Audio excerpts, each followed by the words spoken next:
女人做梦都想不到，自己竟然会成为穿越大军中的一员。启禀王爷，王妃她已经断气了。王爷，老奴这就去给王妃整理整理，让她安心下葬。你们去吧，尽量让她走得体面些。我没死，不用收尸。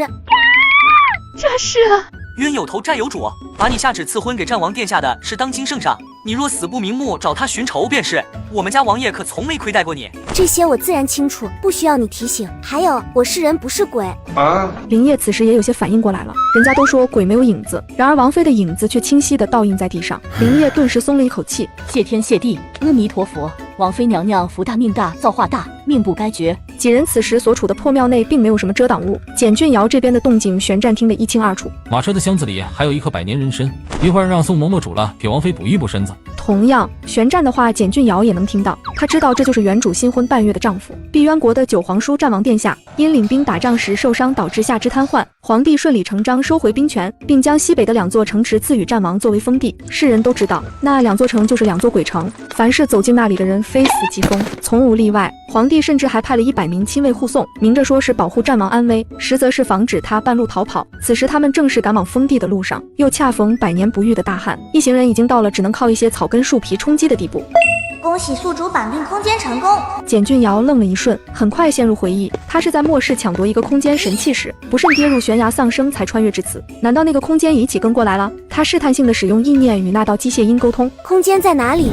话音刚落，简俊尧眼前就出现一片绿意盎然，半空中还悬浮着一台偌大的手机。手机屏幕上除了有一个从未见过的 App 图标以外，再无其他。点开图标，映入眼帘的是空间使用说明。空间目前为1级状态，拥有良田1亩，目前种植的为高产水稻。高产水稻的成熟时间为24小时，家禽5只，产蛋间隔时间为24小时。只要攒够一定的经验值，空间即可升级。除此之外，空间内还有购物功能，购物需要空间币，空间币可以通过金银或者一些值钱的物件进行兑换。王妃，这是王爷命老奴给您煮的参汤，您趁热喝了吧。正准备打开兑换面板的简俊尧连忙收回意识，道声谢后便接过参汤喝了起来。王妃，其实咱们王爷心中是有你的，他自己遭此大难，还惦记着您的身体，拿出他自己续命用的100年人参给您补身子。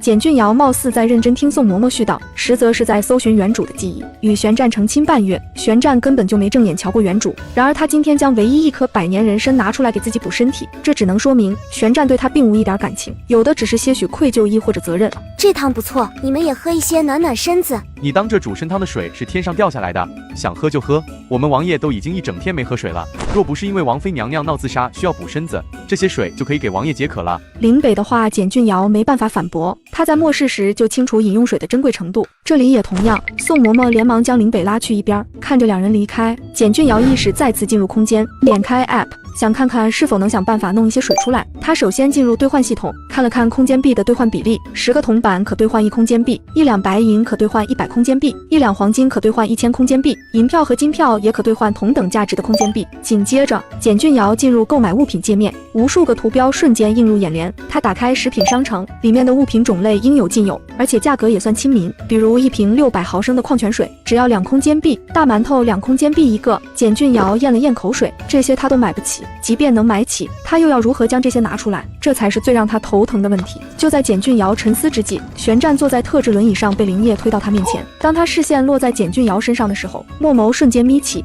你是谁？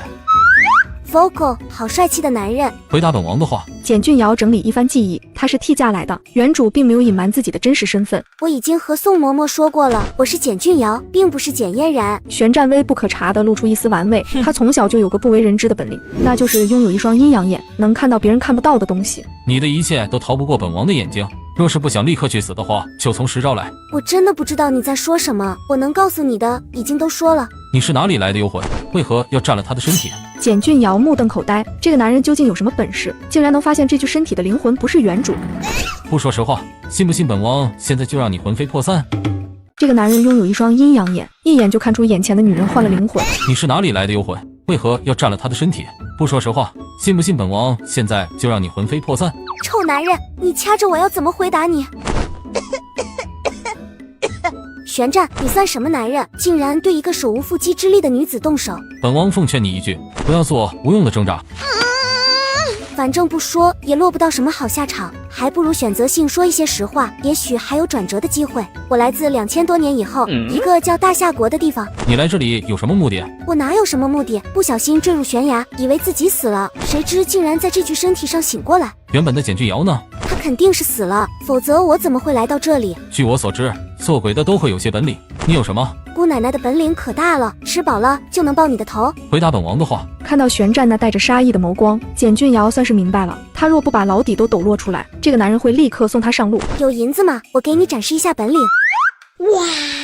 简俊瑶看着递过来的500两银票，原本对玄战的敌意瞬间消化了不少。500两啊，能兑换5万空间币，够吃好多美食了。眼看着那张银票凭空消失，饶是见多了鬼怪的玄战也有些目瞪口呆。以往他看到的鬼魂，除了能释放出一些杀人的技能以外，并没有简俊瑶这样的能力。王爷，你看好了，我现在就要展示本领了。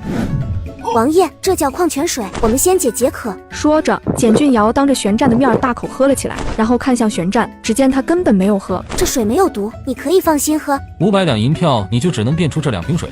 被这样一问，简俊瑶也意识到了，这具身体饿了这么久，光喝水根本解决不了什么问题。还有这些，你要不要尝尝？这都是什么？这是面包，是甜的，有点像你们这里的糕点。还有这个是火腿肠，是猪肉做的，很好吃。玄战看着腿上放着的几样东西，一时间还有些回不过神。快吃啊，吃完了把包装还给我。我的秘密被这一个人发现就算了，可不能再引起其他人的注意。玄战低着头，并没有吃那些东西，而是转着轮椅默默离开了。简俊瑶已经3年没吃过如此正常的食物了，如今能再次感受到这久违的味道，激动的眼泪都快掉下来了。难道这些都是2000年以后的东西？玄战学着简俊瑶的样子，拧开矿泉水喝了一口，这水的味道很不一样，清凉中透着一股子甘甜。玄战仰头一口气将矿泉水全部喝光，然后开始吃面包和火腿肠。味道不错，比宫里的点心还好吃。吃饱喝足后，玄战做了一个决定，只要这个女人安分守己，自己也不介意带着她一起赶往西北，起码还能解决他们一行人的饮食问题。而简俊瑶这边，饱餐结束后，危机感再次袭上心头，不知道这个男人能否饶过自己。若是他身体能进入空间就好了，只可惜他刚刚实验了 N 次都没有成功。王爷，我们做个交易如何？什么交易？玄战倒是乐得对方主动，这个问题本来就是他想说的。在这样青黄不接的时候，我想王爷怕是有银子也买不到吃的。刚刚你也看到了，你们做不到的事情我可以。然后呢？只要有银子，我就可以提供各种食物和水源，凭借这一点，完全可以帮助王爷顺利抵达西北。你的意思就是要与本王互相利用，本王提供银子给你，你给本王供应食物。是，但王爷必须答应我3个条件。什么条件？第一，我的安危你必须负责。第二，我身上的秘密不可以向任何人透露。第三条，等我想好了再告诉你。好，只要不违背仁义道德，本王就允了你的条件。作为一个杀伐果断的王者，玄战根本不在意对方的小心思，只要他不做什么出格的事情，其他都无所谓。既然咱们已经达成协议，你是不是该做些什么了？简俊瑶明白玄战的意思，无非就是要他安排一些食物和水源。那些亲卫也要管吗？他们的死活与本王无关。切，你就说大话能耐。若是早不管那些人的死活，咱们何必会那么早就弹尽粮绝？你懂什么？做好你该做的事情即可，其他的不要你操心。简俊瑶也不是喜欢管闲事的性子，索性不再追问。水稻已经成熟，请问宿主是否收获？听到系统的声音，简俊瑶不自觉地扬起了唇角，意识很快进入空间，入眼的就是一片金黄，几只母鸡也在叫个不停。稻草做成的窝里面摆放着5个鸡蛋，粮食已经成熟，是否现在收获？简俊瑶毫不犹豫地选择了是，眨眼间，田地里的水稻就全部消失不见。请问水稻是否需要加工？简俊瑶再次选择了是，只见仓库内赫然出现了小山般的一堆白米，简俊瑶简直欣喜若狂，天知道他有多久没见过这么晶莹剔透的白米了。收获成功，获得经验值100，当经验值达到500时，空间即可升级。简俊瑶现在算是彻底清楚了，空间的经验值只需要种地即可获得。为了让空间早些升级，他赶紧打开商城准备购买种子，可只有一个水稻种子的链接可以购买。他清楚这是他的空间等级还不够，购买好种子，选择系统自动种植后，又收了鸡蛋。简俊瑶的意识这才回到现实当中，只见玄战坐在轮椅上，正一脸探究地盯着他。那个，我就是想问问你，要准备什么样的食物合适？准备一些水，如果有粮食最好，其他的你可以根据眼前情况自己拿主意。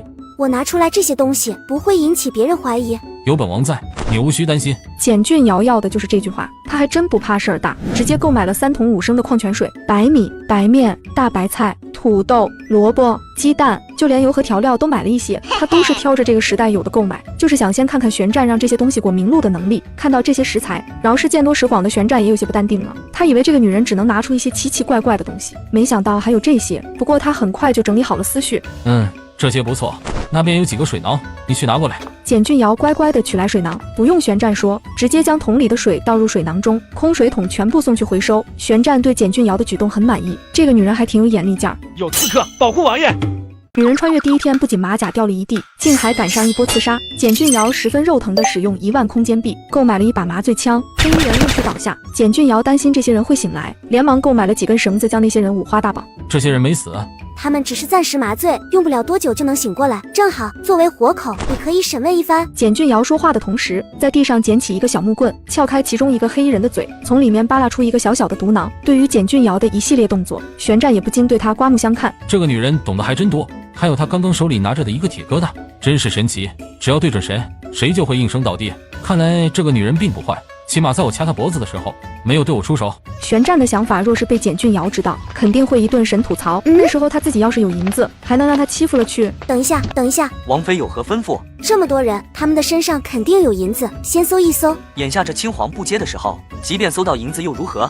能买到食物和水吗？还不如早点把这些尸体处理了，还能少浪费一些体力。就在林烨准备解释一番的时候，旋战开口了：“就按王妃说的做。”王爷，您不会是吃错药了吧？以往您可是不会管这些小事的，今天怎么王妃一开口，您就同意了？尽管心中腹诽，林烨还是得照做。林北有些气不过，狠狠瞪了简俊尧一眼，不甘心地将手伸进那些黑衣人的怀中。简俊尧也加入搜寻行列，把一旁的宋嬷嬷看得直咧嘴。王妃一个10几岁的小丫头，竟然不害怕。简俊尧美滋滋地在尸体里面找银子，一顿翻找下来，竟然有360两。林烨带人去处理尸体，旋战喊来了宋嬷嬷煮饭。嬷嬷，今天咱们改善一下。改善？草根树皮，饶是我的手艺再好，也没办法改善啊。那里有食材，看着弄一些吃就好。宋嬷嬷疑惑地走到旋战所说的位置，当她看到那些食材的时候，顿时惊呆了。王爷，这是？本王自有办法搞到这些。宋嬷嬷知道王爷的马车上有一口大箱子，难道箱子里面装的都是食物？尽管心中好奇，宋嬷嬷还是按捺住没有询问，拿了足够几人使用的食材走出去。不多时，外面就传来一阵米香，还有葱花爆锅的香味。简俊尧吸了吸鼻子，他终于盼来了这久违的味道。旋战也同样，虽然以往吃惯了美味珍馐，可饿了这么久，根本抵挡不了这股子饭菜香。我就说跟着王爷肯定饿不到肚子，你还不信？王爷有本事是咱们的福气，否则这青黄不接的时候，别说咱们在路上了，即便在京城度日也艰难得很。林氏兄弟处理好尸体回来，就被一股久违的饭菜香所吸引。宋嬷嬷，咱们有粮食了。这些都是王爷给我的。几人一听宋嬷嬷的话，就明白了他的意思。王爷的事情向来不喜欢有人质疑，即便他们对这些食物的来历在好奇，也只能忍着不问。先去看看那些人，好不容易抓到活口，能问出背后主使之人最好。失去了毒囊的黑衣人很快就全部交代了，他们只不过是江湖杀手组织的成员，做的都是拿人钱财替人消灾的勾当。至于真正的幕后主使，的确不知道是谁。旋战听着外面的动静，早就知道会是这样的结果，但他大概也能猜到凶手是谁，无非就是他的那个好皇侄。不多时，宋嬷嬷便将饭菜送到屋里，他知道当下食物短缺，只做了一道萝卜土豆汤和素炒白菜。这个给你，咱们俩悄悄开小灶。算你有心，知道本王喜欢吃猪蹄。有喜欢的食物，旋战也不再矜持。简俊尧由于吃得太过着急，便开始猛烈的打嗝。你是饿死鬼投胎的？若不是因为饿，我怎么可能会坠落悬崖来到这个鬼地方？简俊尧从空间里取出一罐可乐，喝了几口后，终于不打嗝了。一抬眼，便看到旋战正兴味地盯着自己手中的罐子。那给你尝尝，喝着很爽的。旋战学着简俊尧的样子，将拉环打开，喝了一口。味道不错。那是，这可是我们那里最好喝的饮料。饮料就是有味道的水。你现在喝的这个叫可乐，是咖啡味道的，还有各种水果味的，都很好喝。不过我个人还是最喜欢喝可乐。两人都饿极了，不光将猪蹄吃光，就连那些饭菜也没有剩余。王爷，外面的想见您。告诉他，食物已经吃光了。旋战可没义务替皇帝养亲卫，刚离开京城那几天，他并不知道外面的旱灾如此严重。如今清楚了眼下的情况，他自然不会傻到继续供养那些人。真的就让他们饿着？你那有没有什么味道香浓一些的食物？那这个味道又香又浓，加工起来还节省时间。1包不够的话，我这里还有。男人第一次看到这种缺胳膊少腿的字，他竟一个都不认识。这是什么？这个叫泡面，用开水泡过即可食用，当然煮过的口感更好一些。把包装打开。简俊尧立刻明白了男人的意思，无非就是他不知道如何打开包装袋。宋嬷嬷，王爷有什么吩咐？把这个拿出去煮了。宋嬷嬷努力按捺住好奇心，转身出去煮面。不多时，一股鲜香浓郁的味道便飘散开来。推我出去！你还真拿姑奶奶当狗腿子使唤了？即便心有不甘，可对上旋战那深邃的眸子，简俊尧还是乖乖将人推了出去。哇！你们几个躲开，别挡着这味道飘散，找一些东西来扇一扇，让这味道飘得更远些。几人很快就找来了一块破木板，对着煮面的锅扇了起来。简俊尧看得唇角直抽抽。这家伙可真够腹黑的，不给那些亲卫吃就算了，还故意搞出味道勾引人家。头儿，我又渴又饿，若是再吃不到东西，怕是我都活不过明天。皇上可真够狠的，让咱们接下这样的差事，还不给带粮食。咱王爷同样不给吃的不说，还弄这样的味道勾引咱们。头儿，咱们已经饿好几天了，要不你再去求求战王殿下？我刚刚已经去过了，什么都没要来。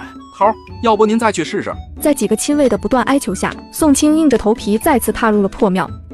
这是本王吃过最好吃的面，你们几个也尝尝。林氏兄弟十分配合，每人吃了一大口，还朝着站在那里的宋清使劲吧唧嘴。啊，真香！哎呀，你们绝对是故意的。属下见过战王殿下。何事？战王殿下，您看属下等已经好几天没吃饭了，能不能赏一些粗茶淡饭？宋清只感觉自己越说越没有底气，旋战故作为难地揉了揉眉心。这天干地燥的，本王的食物只够供养自己的心腹。说好听些，我们是皇帝派来旋战身边的眼线；说难听些，只要接到命令，就立刻会对旋战等人动手。眼下食物弥足珍贵，战王若是把食物给了我们，那才绝对是脑瓜子有大包。想至此，宋清朝着旋战一抱拳，属下告退。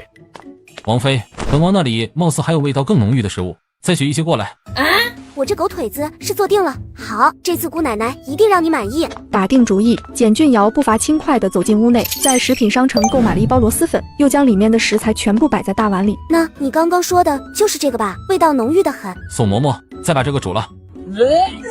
王爷，臭死了，就像有人拉裤子一样。王爷面前休要放肆。虽然在呵斥林北，林峰自己也没好到哪儿去，已经向后退出几米远。那口锅绝对有毒，旋战也被这味道熏得想撞墙。他目眸怒视着简俊尧，那意思就是要他一个解释。简俊尧很无辜，王爷，不是你要我拿这个的吗？本王是让你拿味道重一些的，谁让你拿这种狗都不吃的东西了？无奈当着那么多人的面儿，旋战只能打掉牙齿往肚子里咽。头，你说王爷不会是做懵了吧？怎么连屎都拿来煮？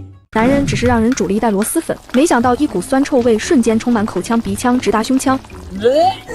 头，你说王爷不会是做懵了吧？怎么连屎都拿来煮？唉，可怜一代战神，竟然落得吃屎的境地。你胡说，院里刚刚煮的东西就很香，他们明明就是有吃的。那你说，王爷为何要煮屎？宋嬷嬷忍着刺鼻的臭味，总算把螺蛳粉煮好。王爷，这面煮好了，要如何处置？宋嬷嬷敢肯定，他们家王爷绝对不会吃这东西。王妃身子弱，先给他吃。宋嬷嬷用怜悯的眼神看了一眼简俊尧，王妃娘娘请慢用。简俊尧不顾众人异样的目光，坐在那里品尝起他久违的螺蛳粉。还是那个味道，太好吃了。看着简俊尧在那里吃得香，旋战都有些怀疑是不是自己的嗅觉出了问题，亦或者这个女人饿傻了，只要能吃的东西她都喜欢。王妃吃的东西虽然看上去像面条，可刺鼻的臭味就是从那里散发出来的。没想到战王殿下如此不待见王妃，竟然给她吃这种东西。看王妃那满脸享受的样子，明显不是装的。我也好想尝尝，总比饿死强。好像下雨了。大白天的别做梦了，那明明就是口水。你是变态吗？竟然对着这么臭的东西流口水。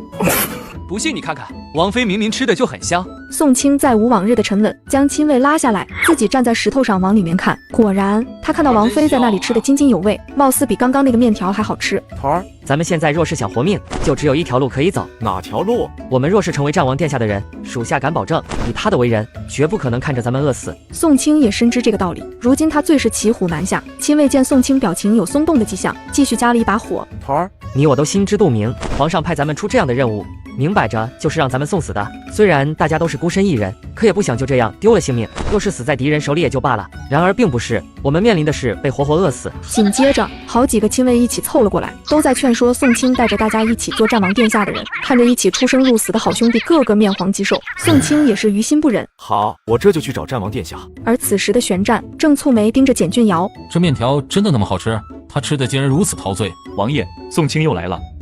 让让他过来回话。宋清这次没有抱拳，而是朝着玄战单膝跪地。王爷，属下等愿追随战王殿下，从今往后只为您一人所用，肝脑涂地。本王要如何才能相信你？这一时间，宋清有些不知所措。投名状是送出去了，可他目前确实没有什么拿得出手的诚意。反之，还要战王殿下先解决他们一大群人的口粮问题。玄战也不着急，他目前的确需要一批忠于自己的队伍，可并不是什么人都能接纳的。王妃，先推本王进去，本王要方便。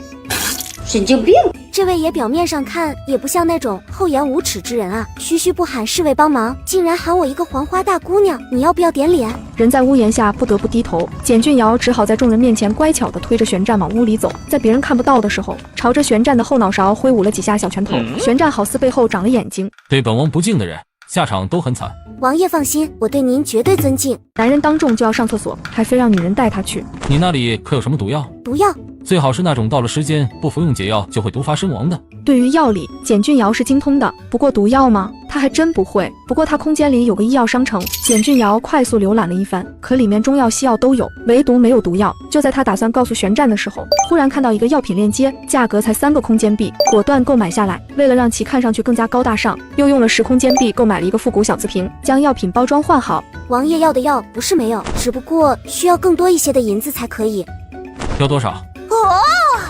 要多少？看着那张阴沉的脸，简俊尧感觉自己已经冷到了灵魂深处。若不是这个男人懂得玄学，他早就在拿到500两银票的时候跑路了。只可惜他不敢妄动，万一被对方抓住，打得他魂飞魄散，可就得不偿失了。不过拿他当狗腿子使唤，也是要付出一定代价的。王爷，这药可真贵了，一瓶有100粒，只要1000两，你绝对不亏。药效如何？当然就是王爷想要的那种。玄战抽出2张500两的银票，你若是敢骗本王，定让你魂飞魄散。简俊尧目前最忌讳的就是魂飞魄散这几个字，不过低落的情绪很快被2张银票治愈。他笑嘻嘻的将一瓶换了包装的维生素 C 送到玄战手中。王爷，这种毒药我这里要多少有多少。你确定这是那种毒药？确定，若是我骗你，你就打得我魂飞魄散。哼，等我再多攒些银票，就找机会逃走，好让魂魄安生。推本王出去。王爷，你还没嘘嘘呢。玄战还是第一次见到说话如此直接的女子，饶是他一个大男人都被说得脸红。粗俗。简俊尧就是故意气他，见自己的目的达到了，也不再开口，推着轮椅往外走。王爷，这是皇上的亲笔信，不知这算不算诚意？玄战当着众人的面看了起来，里面的内容是玄天启让宋清时常报告战王一路上的惨状，不要让他轻易死掉。宋清看过后，立刻当着玄战的面写了回信。王爷，我告诉皇上，您已经瘦得形容枯槁，每天只有1个时辰是清醒的。这次就先这样回，下次再严重些也无妨。王爷，您看属下这诚意还不够，万一你们吃饱了又改变主意，岂不是白白浪费了本王的食物？王爷，属下要如何做才能让您信任？这是一种毒药，1年服用1次解药即可。你们若是真心归顺本王，就当着本王的面服下。宋清有些迟疑，自己怎么着都行，可对于那些兄弟，他无法替人决定。我们愿意服下王爷的药。是啊，我们心甘情愿追随战王殿下。我也愿意，总比为一个不管我们死活的人卖命好。听到这些呼声，宋清不再犹豫，倒出1粒小药丸送入口中，直接咽了下去。王爷，属下等已经饿了好几天，能否赏些吃食？有屎臭味那个也行，我们不挑剔。你们打算吃哪种？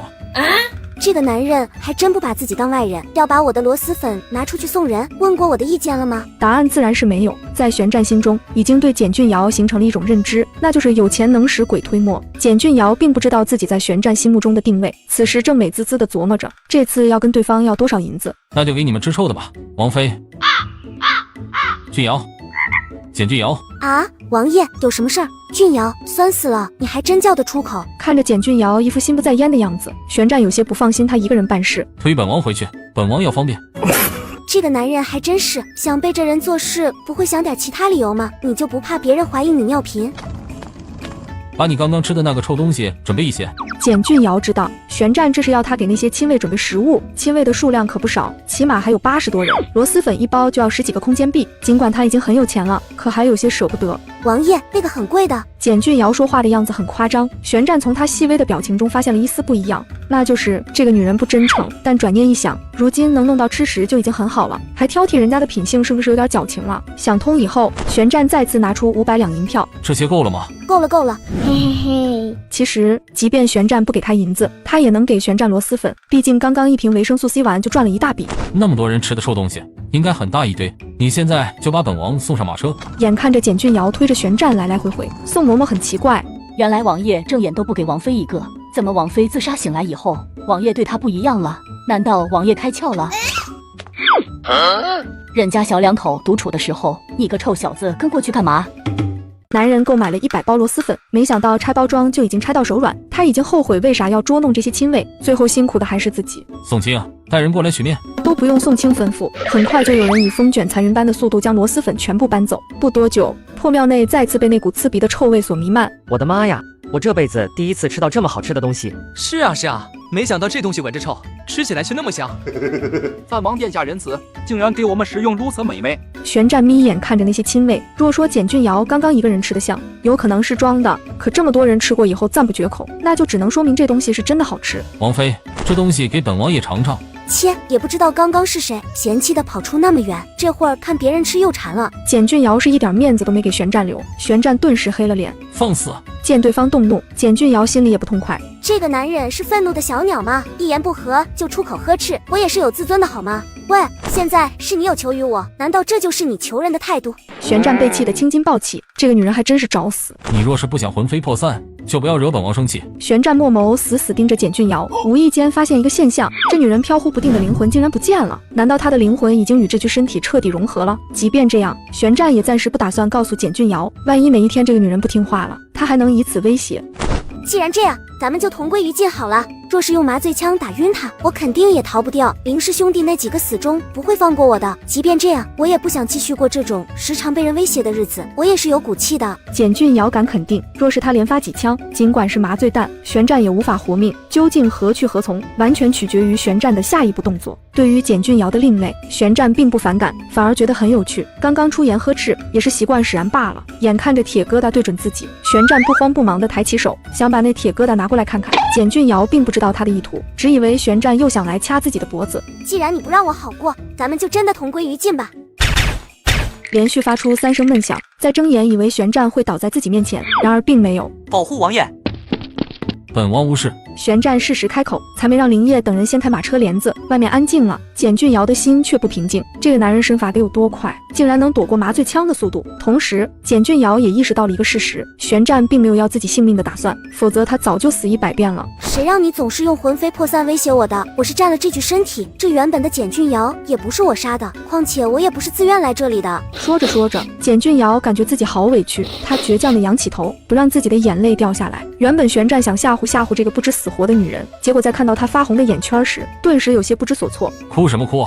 本王又没欺负你。旋转你个大坏蛋，还说你没欺负我，你早上还掐过我的脖子呢。简俊尧的哭声传到了马车外面，林氏兄弟面面相觑，最后把视线落在了宋嬷嬷身上。宋嬷嬷是旋转的乳母，早就知道王爷是个不会怜香惜玉的性子。他们家王爷如今已经20有3，连年征战在外，因此府中连个通房丫头都没有。王爷这个不争气的，咋还把人家弄哭了？这一天天的，能不能让老婆子我省心？王妃可是哪里不舒服了？要不要老奴帮您看看？嬷嬷，旋转他欺负我，还掐我的脖子。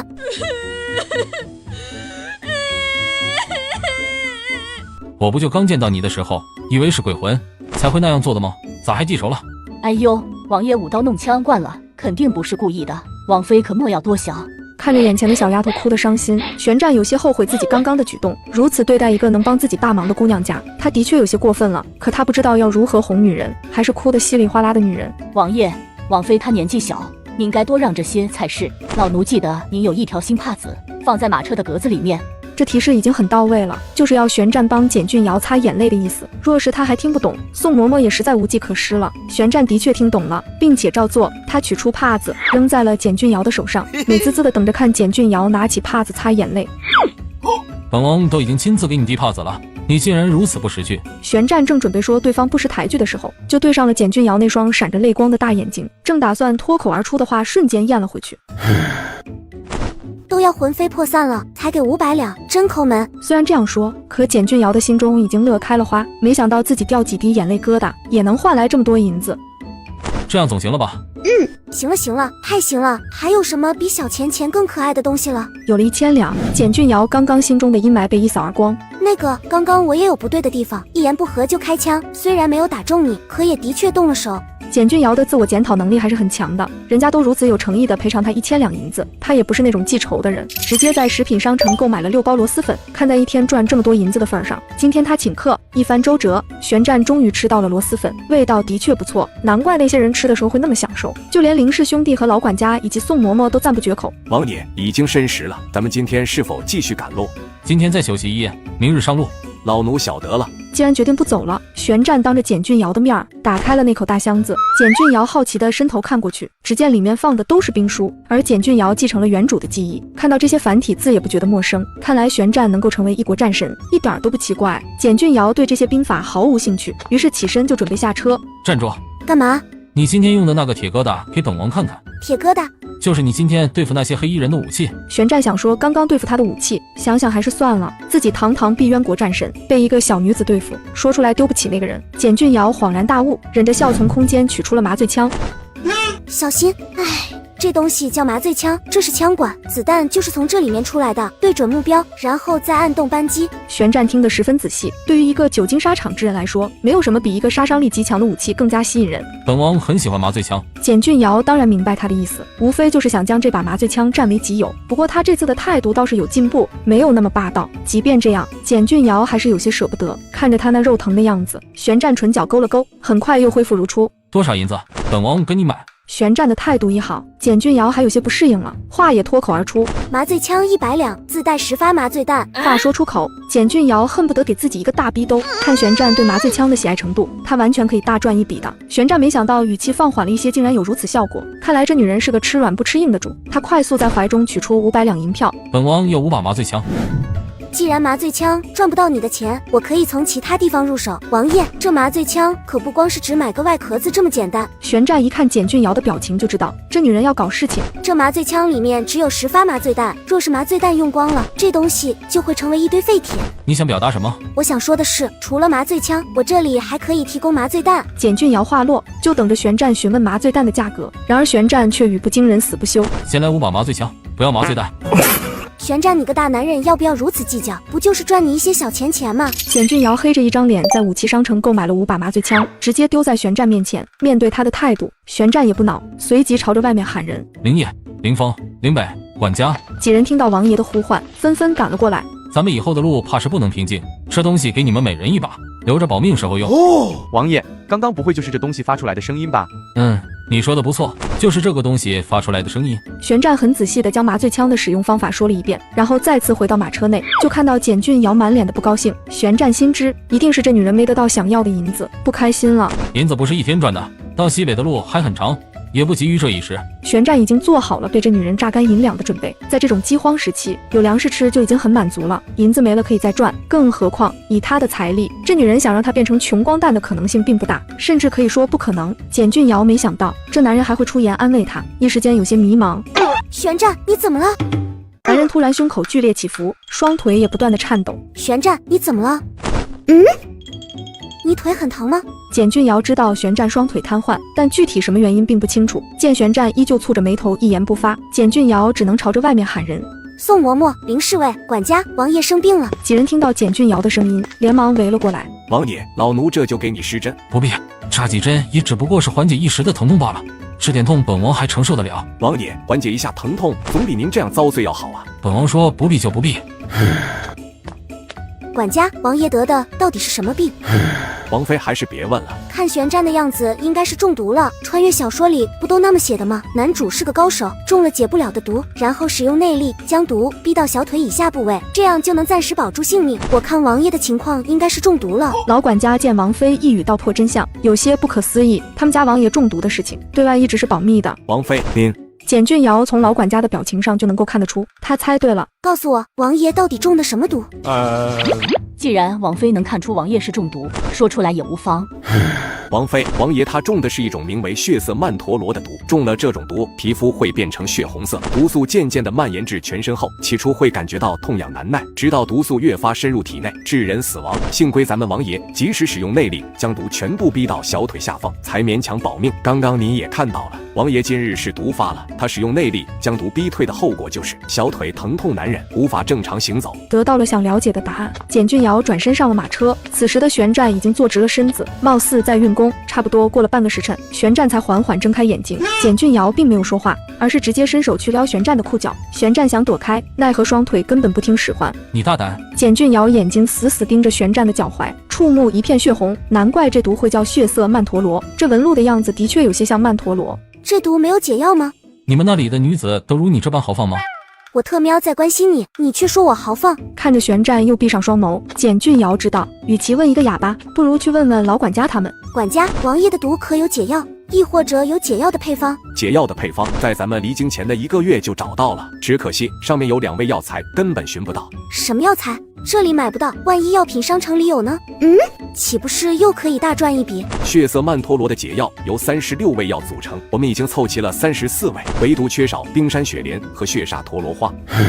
了解到缺少的药物后，简俊尧的意识进入药品商城。由于不能像现代那样打字搜索，只能一页一页的浏览，终于在10分钟后看到了冰山雪莲的链接。只是这价格着实昂贵，竟然要250万空间币，折合成银两就是25000两。有了冰山雪莲，简俊尧继续寻找血煞曼陀罗。就在他心灰意冷，打算关闭药品商城的时候，一个灰色的链接吸引了他的视线。仔细一看，竟然真的是血煞曼陀罗。遗憾的是，已经断货了。既然这样，他只能时常来看看什么时候能到货了。我能弄到冰山雪莲、血煞曼陀罗，还要等一段时间。多少银子？不用问都知道，这女人不可能把这么珍贵的东西白白送给他。不仅这样，人家还得赚一笔。简俊尧对玄战的识趣很是满意。冰山雪莲5万两。简俊尧直接将价格翻了一番，玄战却没想到这个女人的冰山雪莲竟然如此便宜。他已经打听到，只有药谷有一株冰山雪莲，曾经有人出价10万，人家都不卖。他都已经想好了，等自己平安抵达西北以后，就派人带着20万两去试一试。本来都已经做好了被这个女人狠敲一笔的准备，没成想便宜来得如此突然，不用去求人不说，还省下15万两。这个女人不错，不算太担心，凭这一点，以后得对她好点。好，本王要了。玄战说完，就迅速取出1叠银票，数了5张递给简俊尧。简俊尧这次算是开眼界了，原来玄战给他的都是500两面值的银票，现在拿出来的竟然是1万两面值的。本王的冰山雪莲呢？马上。玄战打开盒子，对冰山雪莲的个头很是满意。血煞曼陀罗什么时候才能有？这个不确定。到时候记得跟本王要银子。放心吧，你的腿好了，才能更好的保护我。就算为了我自己，我也会多留意的。玄战就知道这女人正经不过1刻钟，保证原形毕露。虽然心里不痛快，可玄战已经长了教训，他可不想再把这个女人弄哭，到时候还得用银子哄。你们那个朝代是什么样子的？若是放在3年前，我们那里是非常好的，国家从不缺粮食，想吃什么就有什么，而且医疗也很发达，很多疑难杂症都可以治好。简俊尧说了很多，玄战也只听懂了1知半解，毕竟很多名词他都是第一次听到。他让简俊尧再次解释了很多，以至于他的脑中已经出现了那种盛世的画面，那种生活真好，他也很向往。只可惜好景不长，经过上万年的沉淀，人类失去了赖以生存的地球资源，幸存者寥寥无几。我就是少数幸存者中的一员。我的父母用生命保护了我，为了他们的付出，只有21岁的我孤零零一个人，努力在末世挣扎，然而还是没能躲过命运的安排，灵魂穿到了这里。听着简俊尧的讲述，玄战也不禁为之动容，他不自觉伸出手摸了摸简俊尧的秀发，被这样一安抚，简俊尧眼泪又有些不受控制的感觉。眼看这个女人又要哭鼻子，玄战赶忙取出1张银票放在他的手里，这是1000两，你千万别哭。简俊尧低头看了一眼银票的面值，即将要夺眶而出的眼泪立马就止住了。玄战，你真大方，放心吧，血煞曼陀罗的事儿我一定多多留意。这女人变脸还真快。突如其来的1000两再次让简俊尧心情大好。你这是？当然是请客喽，别愣着了，快尝尝，这些都是我爱吃的。一时间，马车内的气氛莫名和谐。玄战很喜欢这些食物，尤其是配上那个名叫啤酒的东西，吃完了感觉身心都舒畅了很多。两人在马车里吃过了小灶，简俊尧才意识到天都已经黑了，时候不早了，我想去休息了，我叫林业他们过来抬你。等下，干嘛？我们今天就在马车里休息。玄战自己都不知道，他怎么会突然冒出留这个女人和自己同住的想法。不过话既然已经说出来了，就没有收回去的道理。我是怕你晚上说梦话，把自己的老底抖露出来。还别说，前世简俊尧就有说梦话的毛病，被玄战这样一提醒，他还真有些担心了。要不让林业他们抬你回屋子里面住，我一个人在这里。就在玄战打算找些什么理由挽留简俊尧的时候，马车外响起了宋嬷嬷的声音：王爷、王妃，老奴已经将你们的被子拿过来了。好，嬷嬷把被子拿进来吧。今夜本王就与王妃留宿在马车里。王妃，王爷今日收了那么多亲卫，以后都是自己人了，总不能还让他们露宿在外面。老奴就打算把咱们的位置让出来，暂时去马车里将就一夜。宋嬷嬷的意思就是告诉简俊尧，我今天不跟你一起睡了，咱们的位置也没了，你只能跟王爷一起。王爷，老奴能做的都做了，你可一定要加把劲啊，争取让王妃早日怀上小世子。简俊尧清楚宋嬷嬷的用意，他狠狠瞪了玄战一眼，同时也在不断安慰自己。这个男人是个残疾，那方面肯定不行，我完全可以当他是空气。简俊尧毫不犹豫地扯过被子躺了下去，故意不给玄战留位置。不知道玄战这一夜是怎么过的，反正简俊尧是一觉到天亮。谁让你睡在这里的？不想，闭嘴。玄战本想说不想魂飞魄散就闭嘴来着，忽然想到昨天这女人哭得可怜兮兮的样子，立马改了口。我干嘛要闭嘴？你昨夜明明就是坐在那。别吵，你是怕外面那些人没有聊天的话题吗？正值荒年，堂堂战王殿下都喂不起马匹，却有一辆2匹马拉着的马车在他们身旁飞驰而过。救命！救救我！你个臭娘们，是不是活腻了，竟敢跳车？看老子不打死你！求求你放过我吧，我是出来找人的，我家姑娘是战王妃。老子才不管什么王妃不王妃的，你竟然上了老子的车，就是老子的人。慢着！简俊尧本来不想多管闲事的，但听到那女子说她家姑娘是战王妃，他这才从马车里面出来。姑娘是奴婢啊，奴婢是翠柳。翠柳。简俊尧将原主的记忆飞快搜索了一遍，翠柳是兰家送去庄子上照顾她的小丫头，两人从小就朝夕相处，情同姐妹。男人在经过这110号人的队伍时就看出，这些人一定是高门大户之人，因此对简俊尧的态度倒是不错。这位夫人，我们在处理一些家事，我现在就把这个不懂事的女人弄走，免得挡了你们的去路。姑娘，翠柳终于见到你了。别哭，这不是都找到我了吗？有什么话咱们慢慢说。男人眼看着事情不妙，拔腿就跑。抓住他，别让他跑了。宋清见王妃吩咐，亲自带人追了过去。王妃有命，你不能走。妈呀，刚刚那夫人真的是王妃呀，这不是踢到铁板了吗？带回去，去看看马车里是否还有人。是。这下算是彻底完了，好不容易弄了几个上等货色，都交代了。启禀王妃，马车里还有4个昏死过去的姑娘。姑娘，这人就是个人贩子，这些姑娘都是他在逃荒的人中拐来的，据说要把我们送去清平县，送给县令做寿辰贺礼。混账！车内的玄战实在听不下去了，这青黄不接的时候，作为一方县令，不想着如何救灾，竟然还有心思到处弄女人。王爷息怒，这件事交给属下来处理。得到王爷的默许，林峰大步走到人贩子面前，紧接着就是一顿拳打脚踢，打得人贩子哀嚎声阵阵。这位爷，求您手下留情，我也是拿人钱财替人消灾啊！眼看着再打下去，那人贩子就要丢掉性命，简俊尧出言制止，别打了。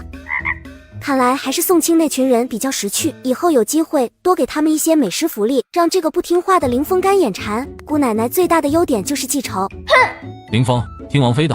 听到王爷的吩咐，林峰立马停手，将人拎了回来。清平县如今还有存粮？战王殿下，小人只知道清平县令那里不缺粮食，至于其他，小的一概不知。那你说说，县城内的百姓现在如何了？回王爷的话，清平县内已经没什么百姓了，能逃的都逃了，只有几个与县令交好的人家还在。听你的意思是说，县令是个作威作福的狗官了？县令他是个好官。不，县令的确是个作威作福的狗官。人贩子向来奉承县令惯了，话脱口而出，又连忙改了口。这里距离清平县还有多远？回王爷，绕过前面的弯路，再走上20里就到了。让他带路，把那2匹马套在咱们的车上。亲卫们很有眼力的上前办事，而简俊尧早已扶着翠柳上了宋嬷嬷的车。只见翠柳身上大大小小的鞭痕无数，这些都是那个人贩子打的。姑娘，那些已经结痂的是相府的人打的。简俊尧这才想起来，原主在回相府的当天，胡艳茹就派人将崔嬷嬷和翠柳带走了。崔嬷嬷呢？她没有和你一起。姑娘，你要为崔嬷嬷报仇啊！她为了掩护翠柳逃出相府，被他们活活打死了。你说什么？崔嬷嬷她……简俊尧只感觉胸口一阵憋闷，难受的要命。这种感觉就如同前世他失去父母亲人时候一样，眼泪也无声的滑落。翠柳，你等着，我去找些伤药过来。简俊尧回到玄战的马车，打开药品商城，购买了强力碘伏和1包棉球，另外又买了1盒消炎药，然后就下了马车。玄战挑起眼皮，一副若有所思的样子，盯着简俊尧的背影。这女人并不是原来的简俊尧，按说对那个原身的丫鬟不会有什么感情，可看她那样子，眼中流露出的关心不似作假，这到底是怎么回事？难道他与原本的简俊瑶记忆和情感都融合了。简俊瑶和宋嬷嬷一起帮翠柳上了药，又拿出一粒白色小药片，直接送入翠柳口中。这是在王爷那里讨来的疗伤药，你先吃了它，其他的都不要想，把身子早些养好才是硬道理。翠柳只喝了一口水，把药吞下后，就将水囊放在了一边。多喝些。不了，姑娘，翠柳不渴。宋嬷嬷观察了一番翠柳的举动，知道她是个忠心的。王妃让你喝，你就喝，不要让她着急。翠柳见自家姑娘点头，这才再次拿起水囊，喝了好几口。王妃，那马车里还有4个被人贩子拐了的姑娘，王爷说我们这些大男人过去不方便，所以请您去处理一下。好，我马上就去。姑娘，那4个人都是人贩子在难民中拐来的，他们都是良家女子，若是可以的话，求您救救他们。放心吧，我知道该怎么做。看着简俊瑶离去的背影，翠柳若有所思。她家姑娘变了，变得沉稳了很多，与曾经那个怯生生的姑娘相比，判若两人。翠柳已经脑补将简俊瑶的变化归功于她的遭遇，倒是省去了简俊瑶的解释。简俊瑶见4人身上都没有什么伤，便给了他们一个水囊，让他们先解渴。又了解了一些情况后，这才回到旋转的马车上。那几个姑娘都是好人家的孩子，被人贩子拐了，即便送回去，名声也毁了。你是如何打算的？据我所知，皇上给你的封地是2座空无一人的鬼城。不错，那里已经100多年无人居住了。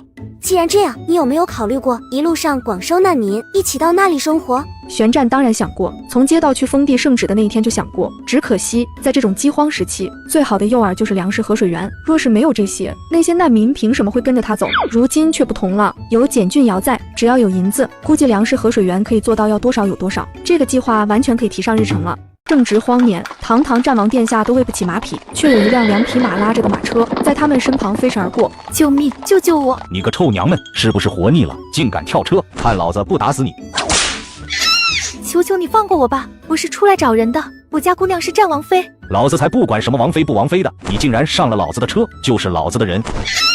慢着！简俊瑶本来不想多管闲事的，但听到那女子说她家姑娘是战王妃，她这才从马车里面出来。姑娘是奴婢啊，奴婢是翠柳。翠柳。简俊瑶将原主的记忆飞快搜索了一遍，翠柳是兰家送去庄子上照顾她的小丫头，2人从小就朝夕相处，情同姐妹。男人在经过这110号人的队伍时就看出，这些人一定是高门大户之人，因此对简俊瑶的态度倒是不错。这位夫人，我们在处理一些家事，我现在就把这个不懂事的女人弄走，免得挡了你们的去路。姑娘，翠柳终于见到你了。别哭，这不是都找到我了吗？有什么话咱们慢慢说。男人眼看着事情不妙，拔腿就跑。抓住他，别让他跑了。宋清见王妃吩咐，亲自带人追了过去。王妃有命，你不能走。妈呀，刚刚那夫人真的是王妃呀，这不是踢到铁板了吗？带回去，去看看马车里是否还有人。是。这下算是彻底完了，好不容易弄了几个上等货色，都交代了。启禀王妃，马车里还有4个昏死过去的姑娘。姑娘，这人就是个人贩子，这些姑娘都是他在逃荒的人中拐来的，据说要把我们送去清平县，送给县令做寿辰贺礼。混账！车内的旋转实在听不下去了，这青黄不接的时候，作为一方县令，不想着如何救灾，竟然还有心思到处弄女人。王爷息怒，这件事交给属下来处理。得到王爷的默许，林峰大步走到人贩子面前，紧接着就是一顿拳打脚踢，打得人贩子哀嚎声阵阵。这位爷，求您手下留情，我也是拿人钱财替人消灾啊！眼看着再打下去，那人贩子就要丢掉性命。简俊瑶出言制止，别打了。看来还是宋清那群人比较识趣，以后有机会多给他们一些美食福利，让这个不听话的林峰干眼馋。姑奶奶最大的优点就是记仇。哼！林峰，听王妃的。听到王爷的吩咐，林峰立马停手，将人拎了回来。清平县如今还有存粮？战王殿下，小人只知道清平县令那里不缺粮食，至于其他，小的一概不知。那你说说，县城内的百姓现在如何了？回王爷的话，清平县内已经没什么百姓了，能逃的都逃了，只有几个与县令交好的人家还在。听你的意思是说，县令是个作威作福的狗官了？县令他是个好官。不，县令的确是个作威作福的狗官。人贩子向来奉承县令惯了，话脱口而出，又连忙改了口。这里距离清平县还有多远？回王爷，绕过前面的弯路，再走上20里就到了。让他带路，把那2匹马套在咱们的车上。亲卫们很有眼力的上前办事，而简俊瑶早已扶着翠柳上了宋嬷嬷的车。只见翠柳身上大大小小的鞭痕无数，这些都是那个人贩子打的。姑娘，那些已经结痂的是相府的人打的。简俊瑶这才想起来，原主在回相府的当天，胡艳茹就派人将崔嬷嬷和翠柳带走了。崔嬷嬷呢？她没有和你一起。姑娘，你要为崔嬷嬷报仇啊！她为了掩护翠柳逃出相府，被他们活活打死了。你说什么？崔嬷嬷她……简俊瑶只感觉胸口一阵憋闷，难受的要命。这种感觉就如同前世他失去父母亲人时候一样，眼泪也无声的滑落。翠柳，你等着，我去找些伤药过来。简俊瑶回到旋转的马车，打开药品商城，购买了强力碘伏和一包棉球，另外又买了一盒消炎药，然后就下了马车。旋转挑起眼皮，一副若有所思的样子，盯着简俊瑶的背影。这女人并不是原来的简俊瑶，按说对那个原身的丫鬟不会有什么感情，可看她那样子，眼中流露出的关心不似作假，这到底是怎么回事？难道她与原本的简俊瑶记忆和情感都融合了？简俊瑶和宋嬷嬷一起帮翠柳上了药，又拿出一粒白色小药片，直接送入翠柳口中。这是在王爷那里讨来的疗伤药，你先吃了它，其他的都不要想，把身子早些养好才是硬道理。翠柳只喝了一口水，把药吞下后，就将水囊放在了一边。多喝些。不了，姑娘，翠柳不渴。宋嬷嬷观察了一番翠柳的举动，知道她是个忠心的。王妃让你喝，你就喝，不要让她着急。翠柳见自家姑娘点头，这才再次拿起水囊，喝了好几口。王妃，那马车里还有4个被人贩子拐了的姑娘，王爷说我们这些大男人过去不方便，所以请您去处理一下。好，我马上就去。姑娘，那4个人都是人贩子在难民中拐来的，她们都是良家女子，若是可以的话，求您救救她们。放心吧，我知道该怎么做。看着简俊瑶离去的背影，翠柳若有所思。她家姑娘变了，变得沉稳了很多，与曾经那个怯生生的姑娘相比，判若两人。翠柳已经脑补将简俊瑶的变化归功于她的遭遇，倒是省去了简俊瑶的解释。简俊瑶见4人身上都没有什么伤，便给了他们一个水囊，让他们先解渴。又了解了一些情况后，这才回到旋转的马车上。那几个姑娘都是好人家的孩子，被人贩子拐了，即便送回去，名声也毁了。你是如何打算的？据我所知，皇上给你的封地是2座空无一人的鬼城。不错，那里已经100多年无人居住了。既然这样，你有没有考虑过一路上广收难民，一起到那里生活？旋转当然想过，从接到去封地圣旨的那一天就想过，只可惜在这种饥荒时期，最好的诱饵就是粮食和水源。若是没有这些，那些难民凭什么会跟着他走？如今却不同了，有简俊瑶在，只要有银子，估计粮食和水源可以做到要多少有多少。这个计划完全可以提上日程了。这个男人拥有一双阴阳眼，经常看到一些别人看不到的东西。放你出去的前提就是不能害人，否则定会让你魂飞魄散。请大人放心，我出去只是想找那个王八蛋报仇，绝对不会伤及无辜。本王还有问题要问，你回答完了，本王自会放你出去。大人尽管问，我定会如实相告。县令把你关在这屋子里，肯定有什么隐情吧？他把我关在这里，是为了看守他的密室。我若是不按照他说的去做，他就会请人来做法，让我魂飞魄散。从他人口中听到魂飞魄散这4个字，旋转若有所思。按说他天生阴阳眼，如果自己能够掌握玄学之术，等到了西北鬼城，那也不至于被动到无处安身的地步。告诉本王，密室在哪里？就在那桌子的后面，桌上的水壶是开关。你先退到一边，待本王查看过密室，再带你出去。旋转握住桌上的茶壶，用力旋转，只见墙壁立即一分为2，缓缓朝着2侧移动，很快就出现一条可容纳1人行走的通道。然而通道内漆黑一片，根本看不清里面的情况。简俊瑶打开手电筒，只见洞口处出现了一条向下蔓延的石阶。看来探查地下室的任务只能我一个人去完成了，这里面肯定有好东西，到时候趁着旋转不在，全部收进空间，纳为己有。简俊瑶如意算盘打得啪啪响，可旋转怎么可能如了他的意？你背着本王一起？什么？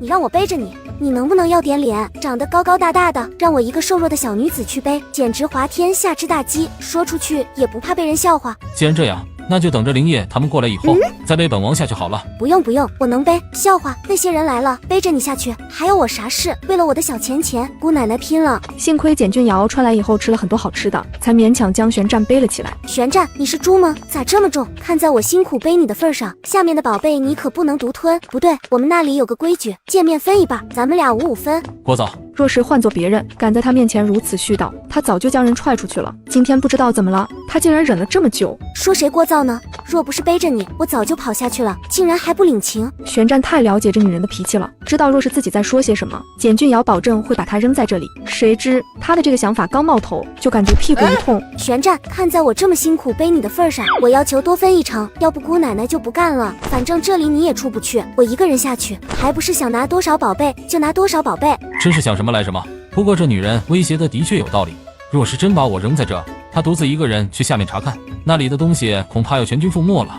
好，本王答应你。简俊尧没想到玄战今天如此上道，他再次费力地将人背起来，转了一个弯，一个偌大的屋子出现在两人面前。我的妈呀，竟然有这么多银子！玄战的注意力却与简俊尧不同，而是落在了那一堆麻袋上面。如果他意料不错的话，那里面装的应该都是粮食。先去看看那些麻袋。此时的简俊尧哪里还能听到玄战的话，他口水都要流出来了。这么多宝贝换成空间币的话，他立马就能成为小富婆。玄战，这些银子我喜欢。本王知道你已经彻底钻钱眼儿里去了。本王让你看看那些麻袋里面装的什么。简俊尧这才去查看那些麻袋，他随意摸了摸，就已经可以断定麻袋里的东西。这里都是粮食。还不待玄战开口，简俊尧已经笑得满脸谄媚。这么多银子，王爷打算怎么安排？玄战刚刚就用手电筒照了一下，这里一共有5箱银元宝，看着挺大一堆，其实也就5万两，即便再加上那些珠宝首饰和字画，价值也不会超过10万两。这些银子对于玄战来说并没有什么吸引力，目前他最看重的还是粮食。这里面除了粮食以外的东西，本王都可以给你。真的吗？玄战，以前说你小气，是我错了。本王的话还没有说完，你别高兴得太早。你刚刚不是已经说了吗？除了粮食以外的都给我，咋这么快就变卦了？我的确可以答应将那些银子和首饰给你，可也是有条件的。什么条件？你说吧。若是你能用粮食把这个屋子填满，本王就答应把那些都给你。若是你能用粮食把这个屋子填满，本王就答应把那些都给你。填满？你这绝对是狮子大开口，密室这么大，要填满的话，我可就亏大了。不行，密室太大了。那就按原来说的，这里面的东西咱们平分。不对，你刚刚已经答应我了，我多要1成。也可以，现在就分吧。简俊尧见玄战动真格的了，转身走到了字画附近，他要先看看空间商城物品兑换的价值。他随意拿起一张字画送进空间兑换系统，没想到这张画竟然能兑换10万空间币，这可就价值1000两银子啊！和在玄战面前哭一鼻子同样划算，更何况那里还有10几张字画，如果价值不相上下的话，岂不就是1万多两？思及此，简俊尧又兑换了几张字画，然后又拿了一些珠宝首饰送进空间，没想到竟然兑换出90万空间币，这下他可真是赚大发了。你拿的已经可以了，剩下是本王的。眼看着东西一样一样的消失，玄战是真着急了。若是自己再不制止，还要拿什么和这个女人谈条件？简俊尧尝到了物品兑换的甜头，已经深刻的意识到，还是答应玄战的要求比较划算。我答应你的要求，把这屋子用粮食填满。玄战很满意。好，你尽管去做，本王就在这里看着。既然已经达成协议，简俊尧小手一挥，直接将那些银子和首饰等物全部收进空间。下一秒，玄战只感觉眼前一晃，好几十麻袋的粮食出现在密室内。简俊尧知道玄战是准备用这些粮食供养难民，于是他不光买了白米白面，还有玉米面和高粱米等一些粗粮。玄战刚刚说让简俊尧用粮食将密室填满，也只是想试探一下他的真正实力，没想到这女人还真的做到了。眼看自己马上就没有栖身之地了，玄战出言提醒：这些足够了。简俊尧，你大胆，竟然敢戏耍本王！不是你要我把这密室用粮食填满的吗？我这是在按照你的吩咐办事。王爷您别着急，我这就去喊林侍卫来把你背上去。哼，臭男人，这就是你算计我的下场。简俊尧粗略计算了一下，那些收进空间的物品折合银子有8万多两，刚刚购买粮食只用了2万两，这样算下来他就赚了6万多两，怎么算他都不亏。只是生气玄战那个家伙总想着算计他，不给他点教训，他就不是简俊尧了。姑奶奶什么都喜欢吃，就是不喜欢吃亏。这小姑娘也忒厉害了吧，竟然连王爷都敢算计。王妃，王爷他人呢？哦，我回来就是通知你们去后院把他背回来的。背回来？王爷他怎么了？你把王爷怎么了？我能把他一个大男人怎么着？还不是他自己非得下密室看看，结果出不来了。林氏兄弟一听顿时着急了，麻烦王妃带路。简俊尧虽然想让玄战吃些苦头，可也不敢玩得太大，万一在里面窒息了或者遇到什么危险，他可真就得魂飞魄散了。于是他转身在前面带路。你们王爷说了，这里有不干净的东西，至于敢不敢进去，就看你们的了。林氏兄弟根本不信什么鬼神之说，于是想都没想，直接大步跨进屋内。女鬼这会儿一心想离开这里，对于进来的几个陌生人视若无睹。林氏兄弟很顺利地进入到密室中。王爷，你在吗？本王在此。此时玄战已经运用内力将压在自己身上的麻袋推开，坐在那里露出了上半身，若不是下半身不能动，他是真不想让属下看到自己这副狼狈的样子。死女人，等本王出去，定让你好看。林北一个人轻松地将玄战背出了密室，将人放在轮椅上坐好。简俊尧觉得在外人面前自己还是有必要装一装样子的。王爷，对不起，都是我没用，没力气把你背上来，害你受苦了。果然，林氏兄弟听了他的话，都不再怪他了。然而玄战却气得面色铁青，可眼下也只能打掉牙齿往肚子里面咽。等没有外人的时候，看本王如何惩罚你。那边可问出什么来？启禀王爷，狗县令已经都招了，他不但贪污了赈灾粮款，还伙同山贼一起抢夺百姓的粮食，然后占为己有。哼，这种狗官就该被千刀万剐。大人，那狗官可否交给我处置？你们先出去。你打算如何处置王伯达？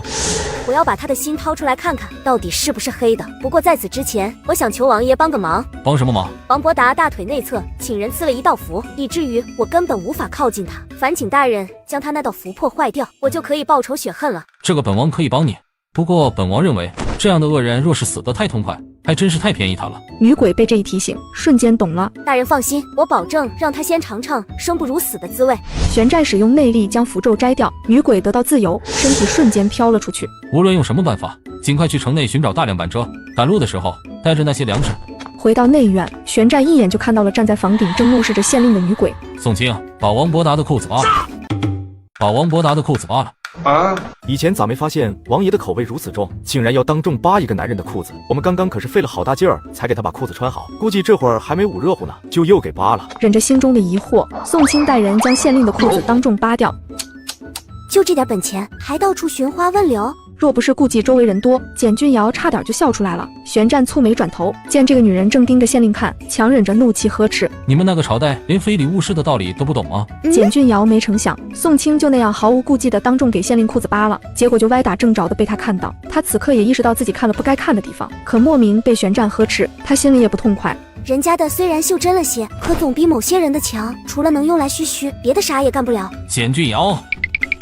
王爷，您怎么又对王妃大呼小叫了？宋嬷嬷也顾不得在外人面前注意尊卑了，连忙出言劝阻，生怕王爷性子上来给王妃苦头吃。宋嬷嬷，这是本王和王妃之间的事，你就不用管了。玄战还是第一次对宋嬷嬷用如此生硬的语气说话，宋嬷嬷也意识到了王爷是真的生气了。既然主子发话了，宋嬷嬷也不好说太多。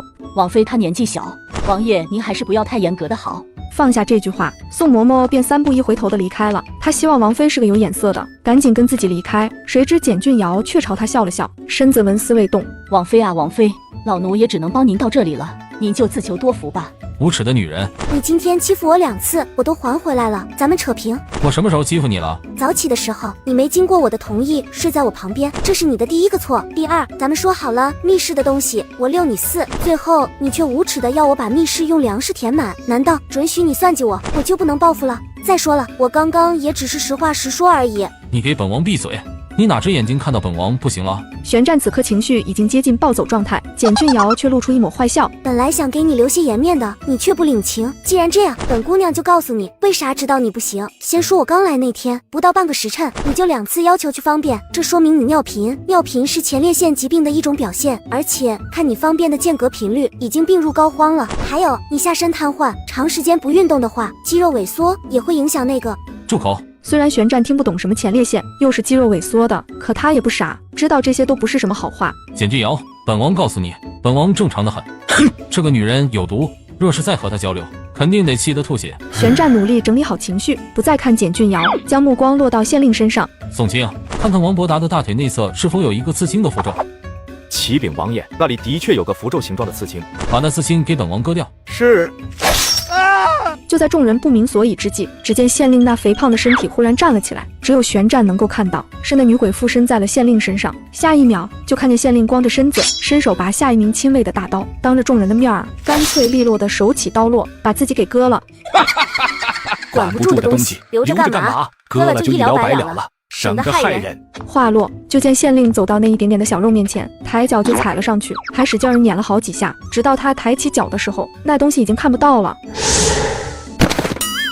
多谢大人帮小女子达成所愿，让这个王八蛋生不如死。小女子如今心愿已了，请大人送小女子投胎吧。这个县令不仅当众把自己给割了，竟然还踩上去使劲碾了好几下。小女子如今心愿已了，请大人送小女子投胎吧。玄战此刻真的有些挠头，虽然他能与这女鬼交流，可并不知道要如何送她去投胎。女鬼见玄战迟迟没有表态，心里有些慌了。大人，您不会说话不算数吧？本王只会打鬼，并不会帮助鬼投胎。眼看着玄战又在那里自说自话，简俊尧知道他这是在与那女鬼交流。王爷，您不是最会做让人魂飞魄散的事儿吗？如今怎么又想帮鬼投胎了？虽然是被奚落，可听到简俊尧说话，玄战心中仿佛升起了一抹希望。这女人连那么厉害的桃木剑都能拿得出来，难保不会有其他宝贝。思及此，他态度极好地问道：“你那里可有什么帮鬼投胎的好办法？”简俊尧哪里有什么帮鬼投胎的好办法？不过他在逛空间书城的时候，的确看到过几本关于玄学的书籍。他意识进入空间，直接使用180个空间币购买了一本外观看上去最后的茅山道术。我只能帮你到这里了。玄战看着手中厚厚的一本书，有些懵。这女人为何会给自己一本书？而且上面那些都是缺胳膊少腿的字，他不认识。你是打算让本王从这书里学习如何送鬼投胎？这是目前我能想到最好的办法。你这是变着法儿的欺负本王是吧？欺负本王不认识这些字。玄战不想再给简俊尧任何嘲笑自己的机会，于是将书丢给简俊尧。你先看看送鬼投胎的方法，然后再告诉本王。王爷，您还是自己看吧，这样印象才能更深刻。本王让你看你就看。女鬼看着两人在那里你一句我一句的，来回推搡一本书，有些着急了。大人，小女子怎么办？你先暂且跟在本王身边，等本王找到合适的办法，就送你离开。好，都听大人的安排。眼看着女鬼转身要走，玄战不得不提醒：你出去可以，但不能做害人的勾当。若是被本王知道你害人，定要你魂飞魄散。既然王妃如此了解本王，那就好好看书。管家，刚刚都问出些什么？回禀王爷，亲卫们一共在县衙内找到27人，其中有4名是官差，还有6个下人，其余的全都是王伯达通过阿萨手段掳来做妾的良家女子。可从那些人的口中问出清平县的人都去了哪里？回王爷的话，那几个官差说，清平县的百姓的确都是被逼得走投无路，举家出去逃荒了。不过这县城里倒是还有10几户人家，那是因为县令承诺他们，只要他们将女儿送给他做妾，便可以在大汉时期供养他们。也就是说，这县城里剩下的都是把女儿送给县令做妾的人家？是的。本王知道了，你让宋嬷嬷带人去问问那些女子，若是想离开的话，现在就可以走了。还有，命人将那狗县令绑起来，挂在城门口示众，直到咽气为止。王爷，难得遇到环境好的地方，您先好好休息一下。嬷嬷，从京城出来这一路，你也辛苦了。问问昨天就回来的那4个女子，她们做什么事情拿手，把你手里的活往出分一分。王爷放心，老奴刚刚已经问过了，那几个姑娘都是会干活的，老奴这就去安排。此时的简俊尧绕到屋后，视线被一堆干草吸引住。按说这附近根本没有灶房，堆放这么多干草不科学。简俊尧将干草扒开，下面果然有乾坤，一口水井就这样明晃晃的出现了。这里竟然有水！别说，这狗县令还真挺有福气，难怪百姓都出去逃荒，他却住在这里，有恃无恐，终于可以名正言顺的洗一洗了。玄战，你别睡了，快起来看看，我找到水了。水井在哪里？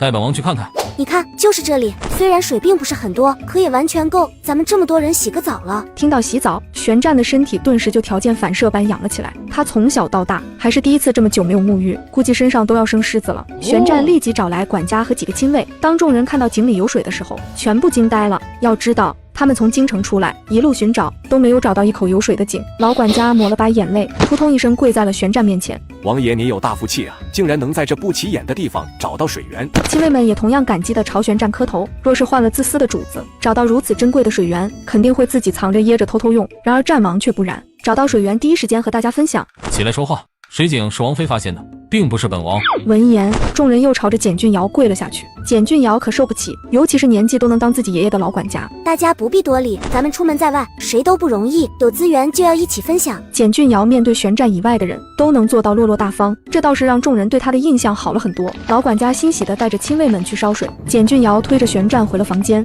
王妃的书看完了？没有，我有个毛病，一看书就犯困。把书给本王。简俊尧连忙从空间将书取了出来，乐颠颠地送到玄战的手里。谁知玄战又快速将书推了回来。本王眼睛有些不舒服，你读给本王听。把这本书给本王读完，本王给你1000两。1000两，你打发要饭的呢？那你说多少合适？让本姑娘给你读书，起码要这些。死女人，你绝对是钻钱眼儿里去了。为了能够学习玄学之术，玄战只能认怂，黑着脸取出一张面值1万两的银票交给简俊尧，同时心中也产生了一个想法，以后自己还是尽量不要惹他不高兴，否则以简俊尧这吃银子般的速度，不等到西北封地，他就得破产。思及此，玄战的态度瞬间来了个180度大转弯。银子你慢慢花，不够了的话再找本王要。这个男人不会吃错药了吧？变脸的速度如此快。简俊尧也不管玄战葫芦里卖的什么药，将银票收进空间后，像模像样的拿起书。反正你都说了，这1万两是读完整本书的费用，我就从第1页开始读给你听。你看着合适就好。第1章茅山道术的起源。简俊尧读得很认真，他没想到这种书读起来还挺有意思。玄战仔细倾听的同时，视线紧紧盯着书上的字。简俊尧念到每一个字，他都会刻意记录一番。就当他正听得入神之时，感觉读书的声音越来越小，直到彻底没了声音。我的个天呀，王爷竟然开窍了，还知道抱一抱王妃了。玄战看到老管家进来，而且还用那种欣慰的眼神看着自己，他就知道对方一定是误会了。王爷，水烧好了，您和王妃慢慢用，不够的话，老奴再去烧。本王要沐浴，洗就洗呗，用不着跟我汇报。既然你喜欢看男人的身体，那就看吧，反正也不是第一次看。眼看着男人当着自己的面儿开始宽衣解带，简俊瑶的身体瞬间弹跳到地上。喂，你要干嘛？光天化日的耍流氓？玄战故作镇定地继续脱衣服，心中却在打鼓。他想用这个办法把简俊瑶吓出去，可万一自己真的脱光光了，这女人还不出去怎么办？那他岂不是就亏大了？哇，这男人的身材也太好了吧！难道这女人生活的朝代没有男女之别吗？我都已经脱成这样了，她还站在那里看着。玄战实在没有办法了，只能出声提醒简俊瑶，本王准备脱裤子了，看够了是不是可以出去了？切，身材再好能怎样？那方面又不行。放肆！你要不要试试本王到底行不行？这古代还真不是人混的地方，一言不合就要跟姑奶奶试试。你当我是那么随便的人？姑娘，你怎么一个人在院子里？王爷他在洗澡，我在屋里不方便。这话不说还好，宋嬷嬷听了以后，心情只能用恨铁不成钢来形容。他们家王爷咋就如此不开窍？王妃，您看王爷行动不方便，他沐浴的时候身边没人伺候可不行。好，我这就去喊管家来帮忙。原来这不上道的不光我们家王爷一个人。王妃，您看王爷已经洗了那么久，还不知道里面什么情况，您要不要过去看一看？被宋嬷嬷这样一提醒，简俊瑶也觉得很好奇。都已经过去半个时辰了，玄战泡澡的时间的确有些长。好，我这就去看看。宋嬷嬷对简俊瑶的态度很满意，看来王妃还是很关心他们王爷的。出去！完了完了，王妃肯定是看到王爷发生了什么意外，才会被吓成这个样子。吓死老奴了！刚才听到王妃的叫声，老奴以为王爷出事了。本王没事，嬷嬷莫要担心，本王洗好了，叫人把水抬出去吧。老奴这就去叫人。王妃若是闲着无事，继续给本王读书。谁闲着没事了？你都洗得白白净净了，本姑娘还脏着呢。玄战这才注意到，简俊瑶的确很脏。不但这样，这个女人还没有换洗衣物，原因无他，相府的人太现实，知道她是嫁入战王府送死的，连嫁妆都没给她准备。玄战本就对皇帝赐婚不满，更是不可能帮她准备什么日常服饰。还真不知道哪里跑来一只难驯服的小花猫。简俊瑶听得出玄战是在嘲讽自己，不过碍于翠柳还在身边，不想表现得太反常。他不知道在哪里拿出一条脏兮兮的帕子，假意低头擦拭眼角。王爷如此贬低妾身，真是让妾身感到无地自容。若不是因为跟着王爷一路奔波受苦，妾身也不至于落得如此田地。死女人，你就装吧。既然你想装，本王也不介意陪着你一起。这的确是本王亏待了王妃，但皇上赐婚这么大的事儿，岂是我一个小小王爷能做得了主呢？只能委屈王妃了，跟着本王一路吃苦受罪。在翠柳心中，战王就是个大英雄。如今他亲眼见到战王殿下对姑娘示弱，激动得热泪盈眶。姑娘，别看战王殿下身有残疾，可对您是真的很好，您也别辜负了他的心意。造孽！翠柳放心吧，我心里有数。王爷，老奴已经吩咐人烧水，一会儿让王妃娘娘也在这里沐浴一番。本王知道了。等待烧水的时候，宋嬷嬷将饭菜摆在圆桌上。王爷，这些都是用县衙厨房内的食材做的，虽然简单了些，可总比没有吃的好。宋嬷嬷也去吃饭吧，这里有王妃伺候就好。老奴告退。看到饭菜，简俊瑶也意识到了自己确实很饿。玄战并没有立刻动筷子，因为他知道这个女人肯定会变点不一样的东西出来吃。果然，下一秒，大大小小的盘子瞬间出现在餐桌上。玄战虽然每次都觉得简俊瑶变出来的东西很好吃，但有一点却一直很好奇，那就是这个女人每次拿出来的食物都是肉类，从没有过素菜。你很喜欢吃肉吗？你很喜欢吃肉吗？我从小身体就很瘦弱，妈妈为了让我胖一些，每顿饭都会给我做各种肉食，我也就养成了无肉不欢的习惯。后来进入末世，别说吃肉了，即便想吃一些正常的食物都是奢望。玄战此刻恨不得狠抽自己一巴掌，他真是没事找事，干嘛要问东问西的？若是这个女人哭起来，以他现在的胃口，怕是1000-2根本哄不好。好了，那些都过去了，先吃饭。你若喜欢吃肉，等咱们到了封地，本王就让人饲养各种肉食动物，保证让你每天都有肉吃。玄战自己都没觉得，如今的他是越来越会哄人了。简俊尧听他这样一说，果然不那么难过了。其实我这个人还是很好满足的，只想过一些正常人的生活。高兴的时候有人分享，不开心了有人开导，就这么简单。当然了，我也希望在我们互相利用期间，能够少一些算计。玄战想想这2天发生的事情，自己做的的确有些不够男人。这女人即便套路在身，也只不过是个姑娘家，他一个大男人以后还是尽量担待些吧。好了，本王以后尽量克制一下自己的脾气，你也同样，说话的时候不要总带色。简俊尧见好就收，他知道玄战能说出这些话就已经很不容易了，反正他也没打算长期与这个男人在一起生活。等到了封地以后，若是可以的话，他会跟玄战提出，看在他路上帮忙搞粮食的份上，给他一个属于自己的地盘，然后他就可以过那种梦想中的生活。姑娘，崔嬷嬷让翠柳告诉您，夫人的死绝对与相府之人脱不开干系，还有兰家的失踪也有蹊跷。崔嬷嬷还说，让姑娘您一定跟战王殿下好好相处，将来有机会回到京城去报仇，也要有个拿得出手的身份。翠柳，崔嬷嬷还说什么了？姑娘，我和崔嬷嬷被人关在一个小黑屋子里面，还有好几个老妈子看守。这些话还是崔嬷嬷在看守之人换班的时候趁机告诉我的，再没有其他的了。我知道了，崔嬷嬷的仇我一定会报的。姑娘，我被关在相府的时候，听看门的老妈子们聊天，他们说等你顺利出嫁以后，就会送我和崔嬷嬷去该去的地方。就是因为这句话，崔嬷嬷才起了逃跑的心思。翠柳和崔嬷嬷该去的地方，这到底是哪里？难道与兰家失踪有关系？玄战算准时间才操纵着轮椅进来，入眼的便是一个仙气飘飘的美少女，一时间竟有些惊呆了。那个，什么时候能给本王读书？我现在就读给你听。拿人钱财替人消灾的道理，简俊尧还是懂的。他取出书，接着上次的地方读了起来。玄战依旧紧盯他读到的每一个字，他相信以自己过目不忘的本事，用不了几天，这本书他就能自己翻阅了。然而简俊尧读完了第1章便停了下来，这才念了不到1刻钟，本王还想继续听。这是驱邪煞咒，需要用符纸、符笔和朱砂画出这样的图形，然后再配上咒语，才能发挥其作用。不过这个符咒的力度也会因人而异，要看施法者的功力。你那里能弄到符纸、符笔和朱砂吗？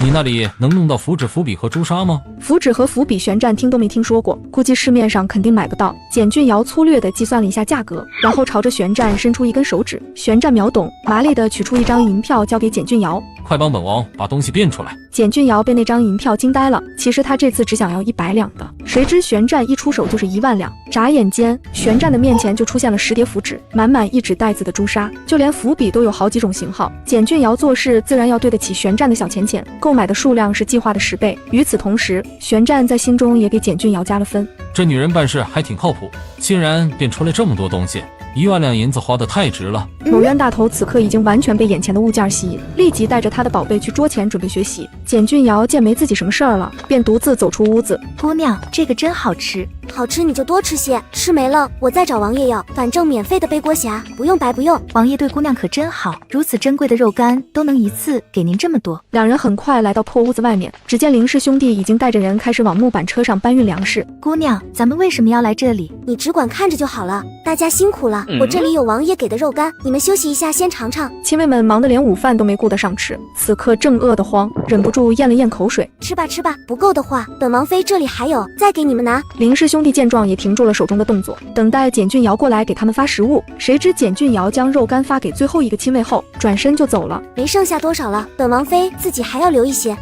有什么可得意的？若是没有王爷，你能吃到这些？林北，不许对王妃不敬。如果我猜测没错的话，王妃在故意针对咱们。她凭啥针对咱们？你们还记得吗？当初我出面打那个人贩子的时候，王妃让我停手，我没有听她的，然后我的余光就看到王妃狠狠地瞪了我一眼，口中貌似还小声嘀咕了些什么。王妃看上去并不是那种不懂事的，她应该清楚，咱们兄弟只听王爷一个人的吩咐，她不至于会为了这点小事找别扭。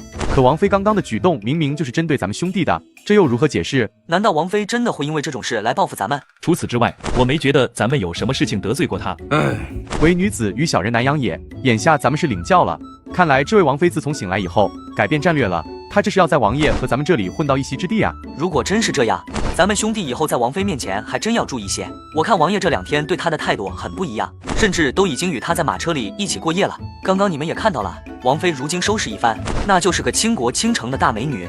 王爷以往即便如何不近女色，怕是在这种朝夕相处的日子里，也难免会对王妃动情。到时候王妃成了王爷心尖上的人，还不得说什么是什么？咱们还是早些认清现实为好。大哥说的对，以后咱们还是小心些伺候。现在想通了有什么用？肉干咱们一口都没吃到。都什么时候了，还想着肉干？我看你有那时间，不如想想如何让王妃对咱们改变态度吧。改变态度又怎样？到时候怕是肉干早就吃没了。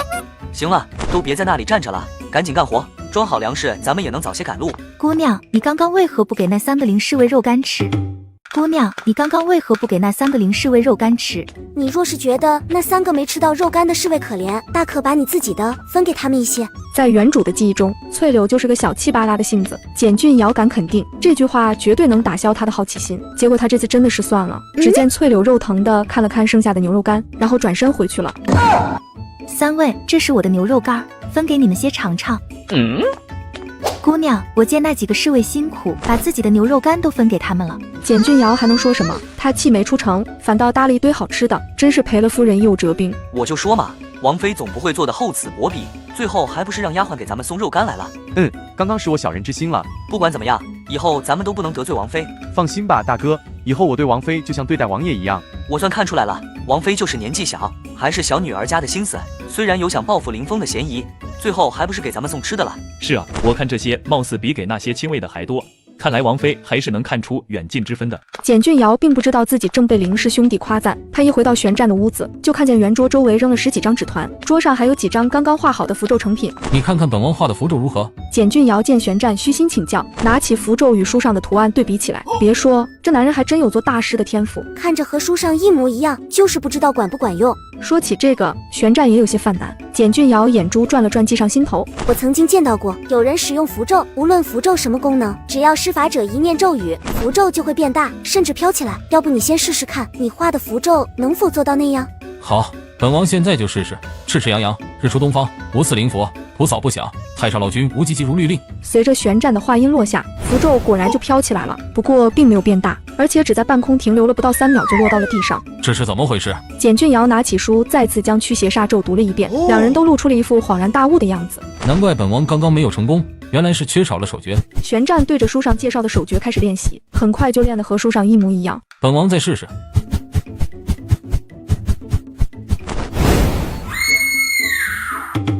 本王再试试。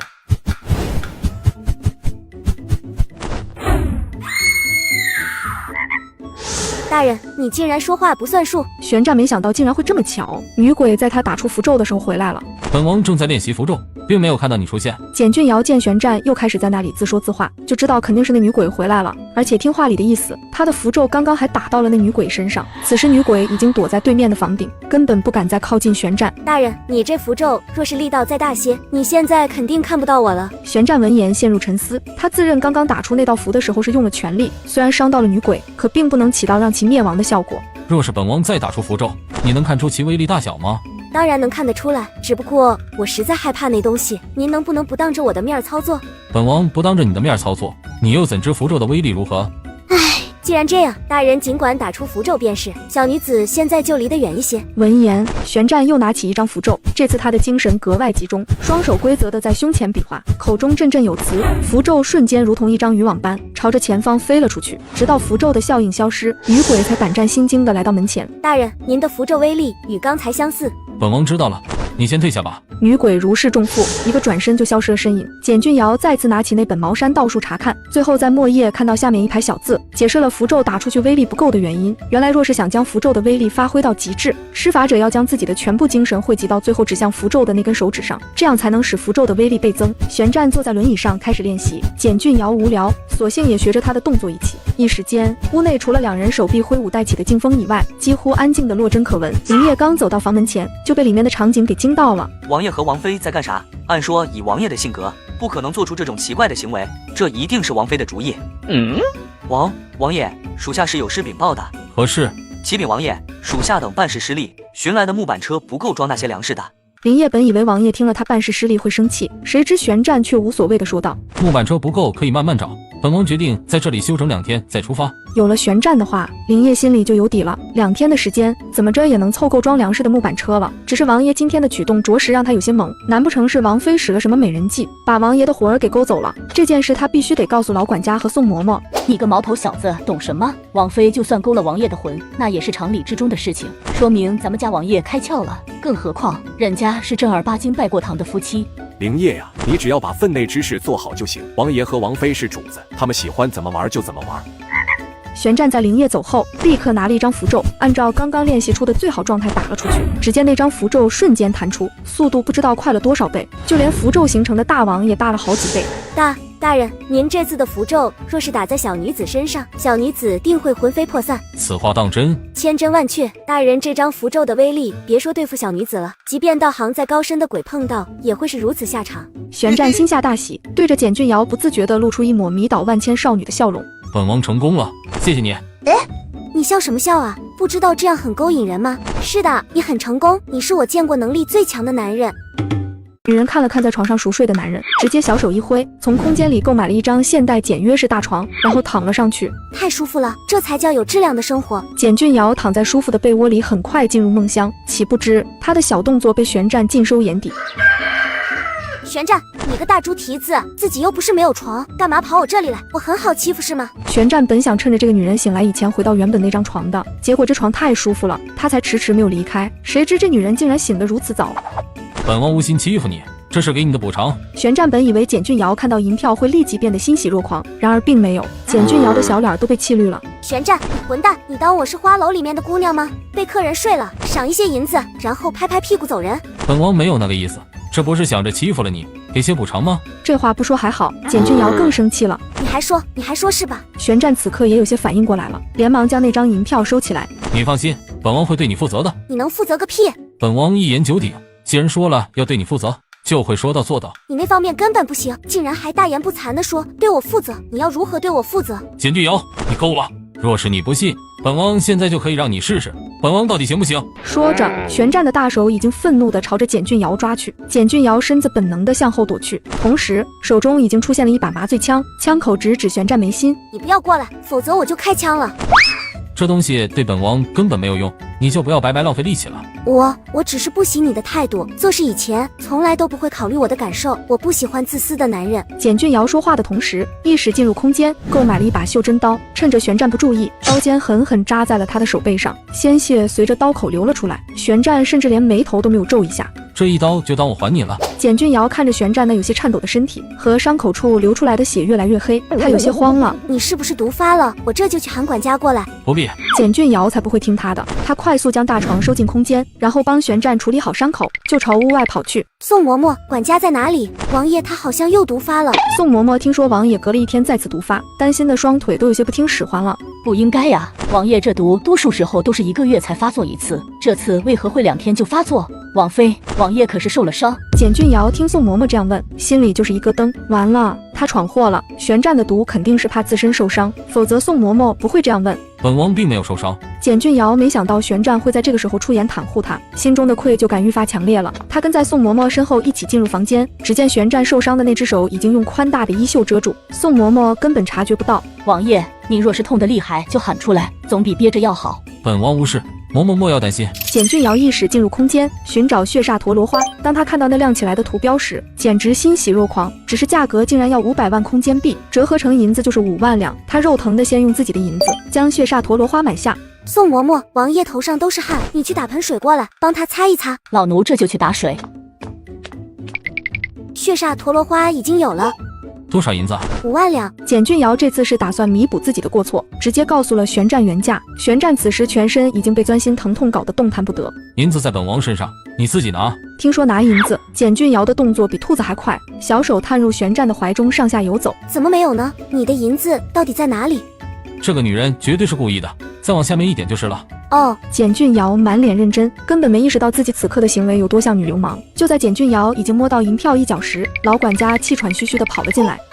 王爷也真是的，你们是新婚燕尔不错，可这种事情总要分一分时间场合。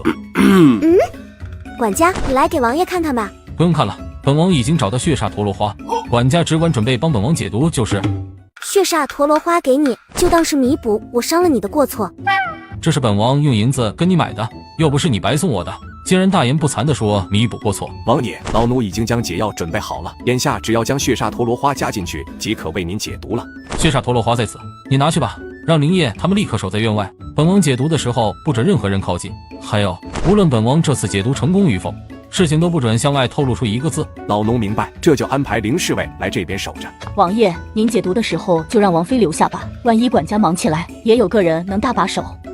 就让王妃留下吧。简俊尧见宋嬷嬷和玄战都执意如此，他也不好当众反驳，心想反正玄战是坐在浴桶里面，他自觉一些不看下面就是。嬷嬷放心，我一定尽力照顾好王爷。王爷，解毒的过程很痛苦，您要有心理准备才是。无妨，本王遭受毒发的痛苦还少吗？这不算什么，管家尽管帮本王解毒就是。王爷先喝了解药，然后就可以进入浴桶内了。玄战一仰头将药喝掉，然后脱掉外衣。简俊尧见状，连忙用手捂住眼睛，非礼勿视，非礼勿视。然而简俊尧一个没控制住，捂着眼睛的手指间就出现了一条小小的缝隙。只见玄战只是脱掉了亵衣，穿着亵裤由老管家扶着进入浴桶。既然人家穿着裤子，简俊尧也就没什么不好意思的了。他就站在浴桶旁边，盯着玄战的表情。起初一刻钟还好，玄战并没有任何不适的表情。然而过了一会儿，玄战的额头开始出现汗珠，他的脸上也露出了些许痛苦之色。王爷，解药已经开始发挥作用了，您身上的痛感会越来越强烈，您一定要坚持住，只要熬过2个时辰，您的毒就解了。王爷，您已经坚持1个时辰了，再过1个时辰，您体内的毒素就会自动汇集到一处，到时候老奴就可以施针帮您排毒了。眼看着玄战唇角有血渍，简俊尧猜测他应该是把嘴唇都咬破了。管家，就没有什么止痛药给王爷使用吗？王爷这个毒很特殊，若是能用止痛药，老奴早就准备了，何至于让王爷如此受罪？既然药物不行，简俊尧得想个能够分散玄战注意力的办法。你要不要听我给你读书？本王要听，不过要换一版。好，我给你读一读其他的。简俊尧在书城内看了一圈，果断购买了一套4本装的《西游记》。他假意走到床榻处，在老管家视线看不到的地方，将书从空间取出，然后搬了把椅子坐在浴桶旁边，绘声绘色地读了起来。玄战清楚简俊尧给自己读书的用意，他努力将注意力集中在他的声音中，这办法果然好用。玄战听着听着就入神了，貌似身体上的疼痛感都减轻了不少。简俊尧这次是真的拼了，一口气读了半个多时辰。起初老管家并没有将王妃读书当成一回事儿，谁知听着听着就有些入迷，直到玄战的皮肤渐渐恢复正常，老管家连忙上前：王爷，毒素已经集中到您的手臂以下，老奴这就施针帮您把毒血清除。闻言，玄战将双手从浴桶中抬起，老管家看到他的手震惊了。按道理，王爷的毒循环到手上以后，双手会变成黑红色，而且还会随之肿胀起来。如今王爷的一只手除了有一个深深的伤口以外，并没有出现黑红或者肿胀的现象。老管家终于明白王爷今日为何会毒发，明明就是他身体受伤所致，王爷却不说，不知道这里面有什么隐情。老管家拿起玄战的另一只手，用银针快速刺破几处血管，就见黑色还带着一股腥臭味的血液流淌出来。过了半刻钟左右，玄战流出来的血才变成鲜红色。恭喜王爷解毒成功！老天有眼，天不绝本王。玄战一扭头，就看简俊尧正站在那里傻笑，笑容是那么的真诚，不含一丝杂质。他此刻万般庆幸，当初发现他灵魂有问题的时候，选择饶他一命。谢谢你，谢谢你。少在那里煽情，以后少欺负我一些，比什么都强。王爷，老奴这就去烧水，帮您清理一下身上的脏污。管家，这次算你有眼力，若是王爷和王妃能够感情再升温，你的功劳最大。哪里，王爷早日抱上小世子才是正经事儿。咱们再等等，等王爷和王妃温存过了，咱们再进去。对，都听宋嬷嬷的安排。简俊尧实在受不了屋内的腥臭味，干脆去院子里面等着。谁知就听到老管家和宋嬷嬷在那里窃窃私语。合着这些人都在算计我呢，难怪那个臭男人会突然拉我的手，这肯定都是宋嬷嬷和老管家教的。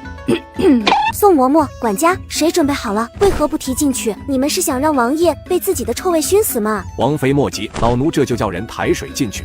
管家，本王什么时候才能正常行走？王爷莫要心急，老奴敢肯定您的毒已经彻底解除，只要多加锻炼，不日就能行走如常。交代给林氏兄弟，本王毒已解的事情要守口如瓶，不准透露给任何人。老奴晓得，一会儿就去再叮嘱一遍。王妃那里，他那里本王自然会交代。本王解毒的事情，希望你不要透露给任何人。谁谁稀罕管你这些破事儿？再说了，你就算让我说，我也得有人说才是。知道了，我不会说出去的。若是曾经的简俊尧，玄战还真不放心。如今这具身体换了灵魂，他也就没什么担心的了。你这会儿正好无事，扶着本王走一走。简俊尧扶着玄战的一条手臂，在屋子里慢慢行走，这画面看上去十分和谐。而此时京城的御书房内却充斥着满满的火药味。简上安，朕赐婚你家嫡女为战王正妃，你却弄个乡下丫头嫁过去，以此来糊弄朕，你好大的胆子！皇上息怒，当初您圣旨上是说将臣的嫡女赐婚给战王，臣嫁给战王的也的确是嫡女，而且还是嫡长女，强词夺理。你可知朕当初要将简嫣然赐婚给战王的真正用意？恕臣愚昧。朕拿你当心腹，觉得你的女儿可以让朕信任，真是想在战王身边安插一个可靠的眼线。如今你却弄个乡下养大的丫头嫁给战王，你告诉朕，他懂什么？他能替朕做什么？简上安当然知道皇上的用意，若不是简嫣然为此寻死觅活，他也不会让简俊尧嫁入战王府。想到简俊尧看上去唯唯诺诺，没什么主意的样子，若是想要他做皇上的眼线，只要自己多加利诱，就不信那丫头不听话。启禀皇上，虽然嫁给战王的不是嫣然，可俊尧也是臣的亲生女儿，同样是相府正儿八经的嫡女，若是想要她为皇上所用，臣立刻修书一封给她就是。此话当真？臣愿意身家性命担保。好，简爱卿就当着朕的面给你的女儿写信，正好宋清的信鸽回来了，朕还有事交代他，连同你的信一起送到即可，这样还能避免玄战起疑。经过连续2日的练习，玄战行走的进步神速。即便这样，他平时依旧坐在轮椅上，看上去与曾经的身体状况无异。管家，你去叫灵叶他们带几个木板车过来，这房间里面有食物。听说有食物，老管家立刻跑去找人。当林氏兄弟看到那么多食物的时候，简直惊呆了。这屋子虽然他们都有些隔音，可也仔细检查过，根本就没看到有这些东西。此时林氏兄弟已经对自己产生了质疑，属下办事失利，请王爷责罚。下不为例。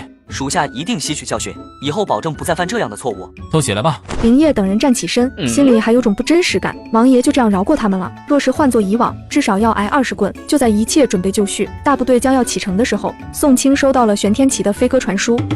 玄战没想到这次的飞鸽传书竟然是2封信。他打开第1张字条，内容依旧是老一套。你去给他回信，告诉他本王如今找不到一点食物充饥，已经饿得不成样子。是。玄战打开第2张字条，这次他倒是显得兴趣浓浓。王妃，有你的家书。我的家书？正是。简俊尧接过那张小纸条，看过后他都被气笑了。玄战，这自大狂是我亲爹？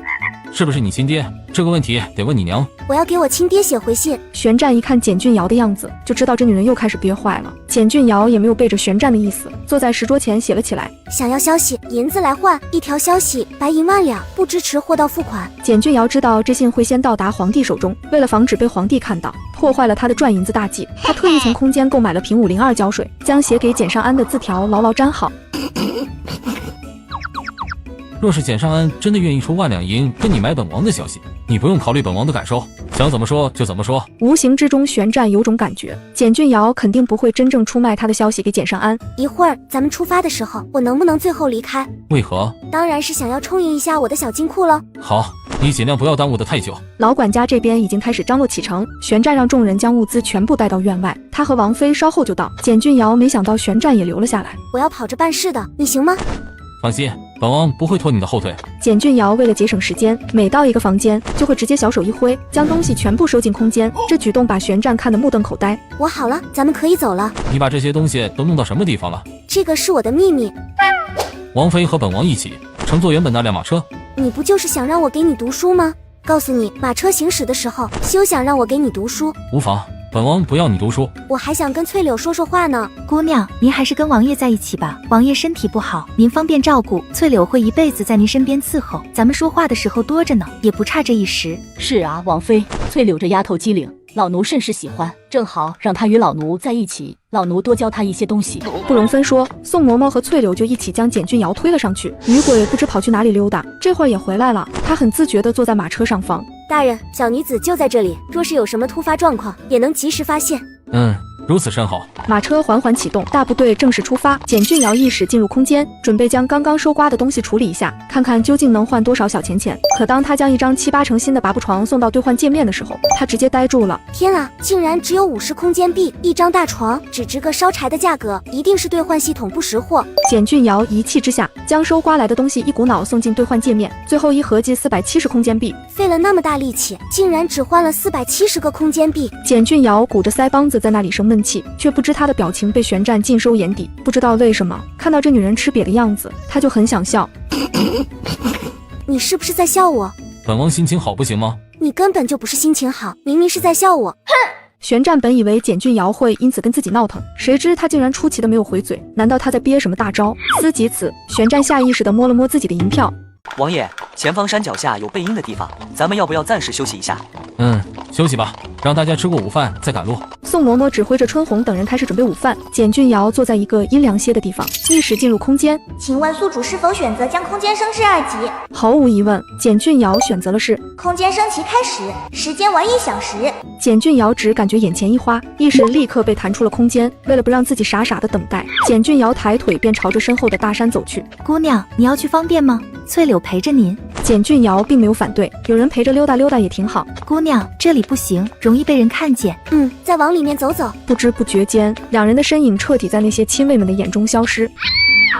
姑娘，那里好像有个死人。简俊尧倒是比翠柳沉稳很多，死人算什么？还能有丧尸更可怕。你若是害怕，就站在这里别动，我去看看。简俊尧不慌不忙地朝着翠柳口中的死人走去。翠柳不放心，硬着头皮跟了上去。哇，这男人长得也太俊了吧，比女人还好看。姑娘，我们还是赶紧下山吧。翠柳，他还活着，你现在就下山找人过来。不行，翠柳不能将姑娘一个人留在这里。听我的，快去。好，翠柳这就去喊人。姑娘您一定小心，快去吧。翠柳很快就将几名亲卫带到简俊尧面前。快过来，2个人把他抬下去。亲卫二话不说领命办事。玄战眼见着简俊尧一行人从山上抬下来一个男人。管家，你给他看看，头上流了很多血，腹部也有伤。管家，怎么样？还有救吗？管家也不知道要如何回答。这人伤得太重，若是想救他，得用不少好药材。不仅这样，即便是救活了，也需要很多补品来将养。这事儿老奴做不了主，要去询问一下王爷的意思。他那里的确有些好药材，可都是给王爷准备临时在路上应急的。老管家不敢贸然用在这人身上。玄战远远的就看到简俊尧那焦急的神色。这女人还真是随便就回了一个男人，竟然如此关心。莫名的，玄战的心里就升起一团火。王爷，那人伤得太重，必须用些好药材才可以。若是换作以往，玄战也许不会吝啬这些身外之物，可就因为心中那股子无名火，他果断拒绝了。那人与本王非亲非故，本王为何要舍掉药材去救他？老奴懂了。玄战，一条人命在你眼中，难道还不如那些药材珍贵吗？放肆！本王做什么还不用你来说道。简俊尧不知道为什么看到这个人受伤，第一感觉就是想救他，并不只是因为他长得俊那么简单。我今天就放肆了，不就是一些破药材吗？你至于如此小气？简俊尧越想救那个男人，玄战就越不想满足他。他倒要看看是何方神圣，竟然能让简俊尧当着这么多人的面如此顶撞自己。灵叶，推本王过去看看。灵叶应了一声，推着玄战来到那男人近前。玄战在看到那张脸的时候，就是一蹙眉。竟然是他！竟然是他！既然是熟人，你更要施以援手才是。玄战并没有理会简俊尧，而是继续盯着那人的脸看。王爷，这人好像是兰家少主。玄战并没有应声，而是看向老管家。管家，救人！简俊尧能够看得出玄战与这人应该有些渊源，否则以他刚刚果断拒绝的样子，不可能无缘无故的变卦。再看玄战那有些焦急的眼神，简俊尧再次浮想联翩。这男人向来宠辱不惊，难得从他眼神中看出一抹担忧。这古代人普遍早婚，玄战如今已经20有3了才娶亲，这说明什么？说明他不但那方面不行，还很有可能是个弯的。难怪他被我看光光了都不觉得害羞，原来是把我当成了同类。玄战此时并不知道自己一个钢铁直男已经被人给活生生掰弯了，他眼睛紧紧盯着老管家正在施针的动作。这人无论如何都要救活。看着玄战离去的背影，简俊尧愈发觉得自己的猜测准确。他看了一眼仍旧昏迷的谪仙男子，转身跟了上去。简俊尧刚刚坐稳，脑海中就传来了一阵电子音。空间升级完毕，简俊尧迫不及待地进入空间，谁知空间的唯一变化就是多了一条看上去20平米左右的小水坑，里面有10条鱼。简俊尧点开大屏幕，映入眼帘的就是空间升级说明：空间状态2级，新增鱼塘功能，增加家禽家畜养殖品种鸭、卤丁鸡、猪。目前空间最多可养殖家禽家畜数量10，增加作物品种小麦、玉米、西瓜。简俊尧很满意，立己购买了4只芦丁鸡和1头猪崽子，又果断种植了半亩地的西瓜，另外半亩地种植了玉米。王爷，老奴已经给那人用了最好的药，救治过程还算顺利，老奴该做的都已经做了，能不能醒来就只能看他的造化了。本王知道了，你去看看，暂时安排一辆马车给他，咱们午餐结束就启程。是，老奴这就去安排。简俊尧在听管家说那人能不能醒来要看造化的时候，就一直在观察玄战的表情。然而玄战的表情并没有露出任何一丝异样。这男人还真是冷血。不管怎么样，两人好了一回。听说那人还没有脱离生命危险的时候，竟然能够做到无动于衷，难怪人家都说上位者没有感情。玄战不顾那人的死活，他简俊尧可不能不顾。王妃，这人是外男，您上来不太合适。简俊尧知道这人昏迷是外伤所致，外伤的致命点除了失血过多以外，还有破伤风和伤口发炎，怕是这个时代的医术根本控制不了这2种情况的发生。因此他过来的主要目的是想给这男子打针的，一针破伤风，另外就是抗生素。有了这2种药品的摄入，相信这男子能保住性命的机会更大一些。简俊尧眼珠转了转，管家，是王爷找你有事，让本王妃来通知你。管家，是王爷找你有事，让本王妃来通知你。好，老奴这就过去看看。见老管家离开，简俊尧以最快的速度将2种药物注射到男子体内。刚刚将东西收拾好，老管家就回来了，不高兴全都写在脸上。王妃，王爷根本没有找老奴，您骗老奴，这是何意？老管家虽然不高兴，可眼前之人毕竟是王妃，见王妃在那里一言不发，只能暗自叹了口气，将人劝离这里。简俊尧硬着头皮回到马车上。你骗老管家来本王这里，意欲何为？我那里有更高级一些的药，对那人的身体有帮助，有老管家在，我不好操作。玄战能够看得出简俊尧并没有说谎，可他心里还是觉得不是滋味。你的那些药，他付银子了吗？简俊尧翻了个大白眼，他倒是想要银子，可也得那人醒了以后才行啊。你放心，我不会厚此薄彼的，该要的银子谁都不能欠下。听到这话，玄战的心情好了不少。那位可是碧渊国首富兰家的少主，银子要多少有多少。记住你说的话，若是他不给你银子，就让他写欠条。就在2人说话的时候，马车已经缓缓启动。1个时辰后，玄战忽然听到女鬼说话：大人，前面有一大批人，全部朝着咱们的方向走来，目测差不多有70、80人，男女老少均有。不过看他们的表情，仿佛遇到了什么事儿。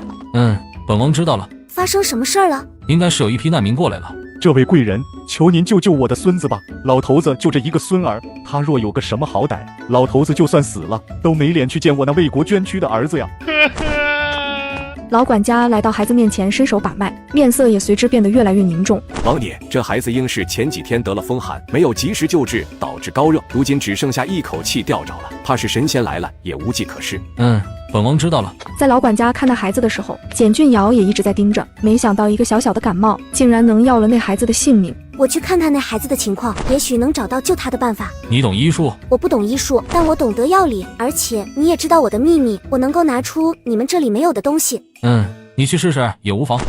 你先别哭，让我再看看孩子的情况。简俊尧先是翻了翻狗蛋的眼皮，然后又伸手捏住他的两腮，喉咙果然红肿红肿的。孩子此刻呼吸困难，小脸憋得通红，很明显是上呼吸道感染的症状。此刻怕是已经影响到了支气管，难怪老管家看了以后会束手无策。支气管炎若是得不到及时救治，会造成肺功能缺失，时间长了，人必定没救了。这样推算下来，这孩子得肺炎的可能性更大。这孩子如今病得太重，我也不敢保证一定能够救活他，不过我可以试试。夫人，只要您能救活狗蛋，老头子我愿意付出任何代价，哪怕是要了我的命都在所不辞。我医治这孩子，必须把人抱去我那里，你们家里人不能去看。另外，我刚刚已经说了，并没有完全的把握救活这孩子，所以你要考虑清楚，再告诉我是否选择要我救治。老村长听说孩子要被抱走，一时间还真有些拿不定主意，更何况人家也不能保证把狗蛋救活。老头子，咱们就听这位夫人的。如今狗蛋这个样子，即便不去救治，怕是也撑不了多久，还不如死马当做活马医。那就拜托这位夫人了。简俊尧没有说话，而是抱着狗蛋快速返回马车上。王爷，王妃她无妨，随他折腾去吧。王爷疼王妃，愣是要惯着，只是可惜了，那么小的孩子，临死还不得安宁。简俊尧一边给狗蛋吸上氧气，一边挂着点滴，而玄战那边也没闲着，他正在询问老村长一行人的情况。我们都是小河村的村民，这次旱情，庄稼颗粒无收，幸亏有人在山上找到一条溪流，勉强供我们一村人使用。本以为我们就这样熬，总能熬过这次旱情，谁知却遭遇了无妄之灾。昨夜突然来了一伙强盗，不但抢走了我们仅剩的一点食物和水源，还把村里的姑娘和年轻妇人全部抓走，然后将我们这些人赶了出来。小老儿的儿媳妇也被强盗强行抓去，如今生死未卜。遇到这样的事情，你们为什么不去报官？这你不用担心，这位是咱们碧渊国的战王殿下，有什么事情你尽管说便是。您就是战王殿下？正是本王。战王殿下，小人的儿子就是铁骑军的一员，只不过在2年前的战役中阵亡了。刚刚那个孩子就是他留下的唯一血脉。铁骑军是玄战一手建立起来的一支精锐队伍，号称拥有以一敌百之勇。2年前与番邦的战役中，的确损失了100多名将士，玄战还为此痛心了好久。老人家，起来说话，你的儿子叫什么？回王爷的话，草民的儿子叫赵天虎。王爷，铁骑军中的确有一个叫赵天虎的，2年前在与番邦的战役中丧生。本王知道这个人，比武的时候表现很突出。老人家，现在你能告诉本王，为何你们不去报官了吗？不瞒王爷说，这一带的百姓都知道，我们的县令大人是与强盗穿一条裤子的，2人狼狈为奸数年，即便是有强盗来抢劫，谁又敢去报官？大人，小女子知道那些强盗的事情。女鬼的声音突然在玄战耳边响起，当着这么多人的面儿，玄战并没有搭腔，而是命老管家取来一些粮食给这些村民先充饥，他则吩咐灵叶推着自己回马车里。你这是在做什么？这些都是我们那个时代的医疗工具和药品。用你的这些东西就能救活这孩子？以目前的情况来看，我有80%的把握。你一定要尽力救这孩子的性命，需要什么尽管跟本王提。就是这孩子的父亲曾经是我铁骑军中的一员，2年前为国捐躯，只留下这么一根独苗。你放心吧，但凡我能救他都不会放弃。玄战应了一声，便朝着车顶方向问道：给本王说说那些强盗的事情。大人，小女子也只是前几年了解一些情况，那些强盗的老窝就在前方不远处的乌云山，大约有70-80号人，他们的确与王伯达勾结，做了很多欺男霸女之事。不仅这样，那些强盗抢劫来的财物也会分给王伯达一部分，因此每有百姓去报官，都被他轰了出去。长此以往，百姓都知道县令与盗匪勾结，便无人再去申冤。王伯达还真是让你死得太容易了。简俊尧已经习惯了玄战与那女鬼的交流模式，对此已经没有什么可笑的感觉。他坐在那里继续盯着狗蛋看。玄战，你快看，这孩子的手指动了一下。玄战看向狗蛋的手指看了半天，也没见动一下。是不是你眼花了？不可能，他的手指明明就动了。你看，他的食指又动了。这次玄战是真的看见了，他不得不佩服这女人的本事。连老管家都说无力回天的人，简俊尧竟然给救活了。这些算本王给你救治这孩子的酬劳。简俊尧还是第一次见玄战如此心甘情愿地给自己银子，原本他救这孩子的时候也没想过要钱。你放心吧，我一定会尽力保住这孩子的性命。灵叶，你带几个人先去小河村打探一下情况，然后回来向本王禀报。是。宋清，你带领剩下的亲卫做好战斗准备。是。我要爷爷奶奶，你们在哪里？孩子乖啊，不哭，姐姐这里有糖糖。玄战还是第一次看到简俊尧如此温柔的一面，一时间他有些看呆了。若是自己和这女人生个孩子，他也会这般温柔对待吧？你先抱一下，我找找看有没有什么逗小孩子的东西。玄战身上忽然多出来一个孩子，还有些不适应，不过他还是学着简俊尧的样子，小心翼翼地哄着。别哭啊，病好了就带你去找爷爷奶奶。孩子快看，姐姐这里有好玩的。玄战，没想到你还挺有小孩子缘。玄战阴沉着一张脸，将狗蛋塞回简俊尧的怀里，嫌弃地往下拖自己的外袍。本王好心救你，你竟然敢往本王身上撒尿！狗蛋被这话吓得，身体本能地朝着简俊尧的怀里缩，哭声也戛然而止。玄战，不就是一泡尿吗？你至于如此吓唬一个孩子？宝贝不怕，姐姐保护你。宝贝的爷爷奶奶就在外面，姐姐是在给宝贝治病。等你的病好了，姐姐就带你去找他们，好不好？好。见狗蛋不哭了，简俊尧总算松了一口气。再看玄战，他正坐在那里气急败坏地盯着自己的亵裤看。我把头转过去，你换上吧。按说玄战看到简俊尧给自己变出一套应急的衣服该高兴才是，相反的，他心中的火气更大了。无耻！玄战，你什么意思？我好心给你拿衣服，你却说我无耻。说你无耻都是轻的，你一个姑娘家为何会藏着男人的衣物？简俊尧这下算是明白了，这男人肯定以为他拿出来的东西都是他提前存储好的。你都没搞清楚状况，凭什么这样说我？你哪只眼睛看到我存男人的衣物了？这就是证据，你还有什么可狡辩的？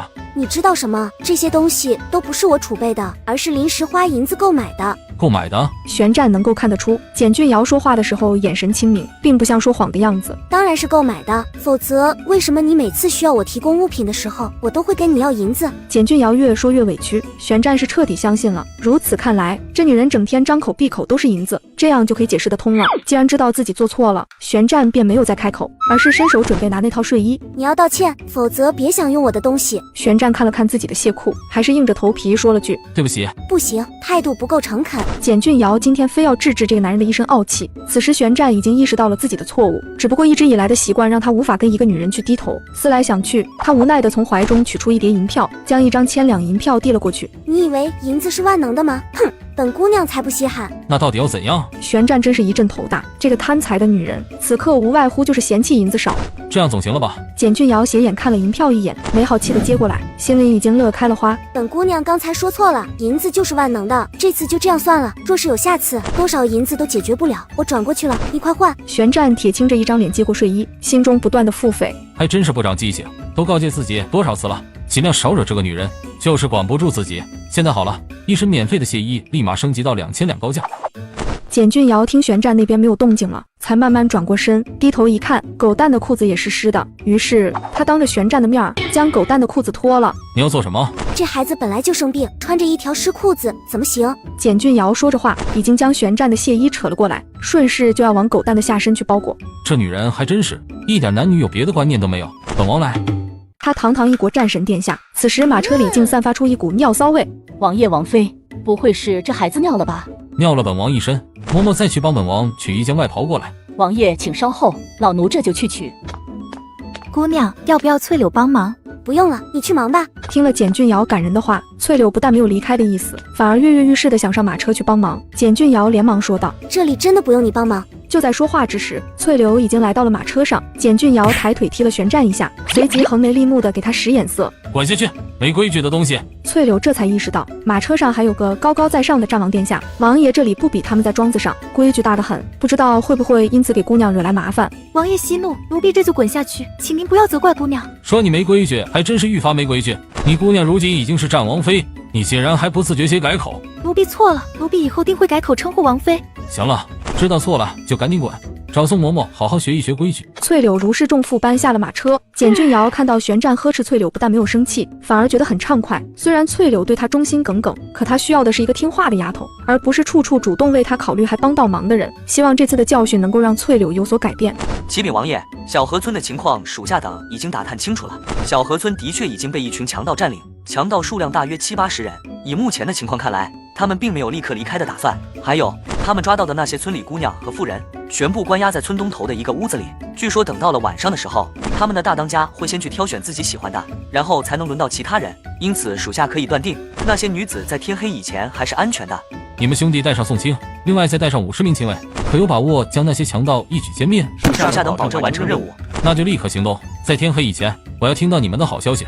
属下遵命。眼看着林业已经带着人离开，老村长带着村人恭敬地围了上去。那些强盗驱散了以后，你们有何打算？老村长带头迟疑起来，他们是被迫逃离小河村的，就连要去哪儿都没想好。王爷，草民求您给指条明路吧。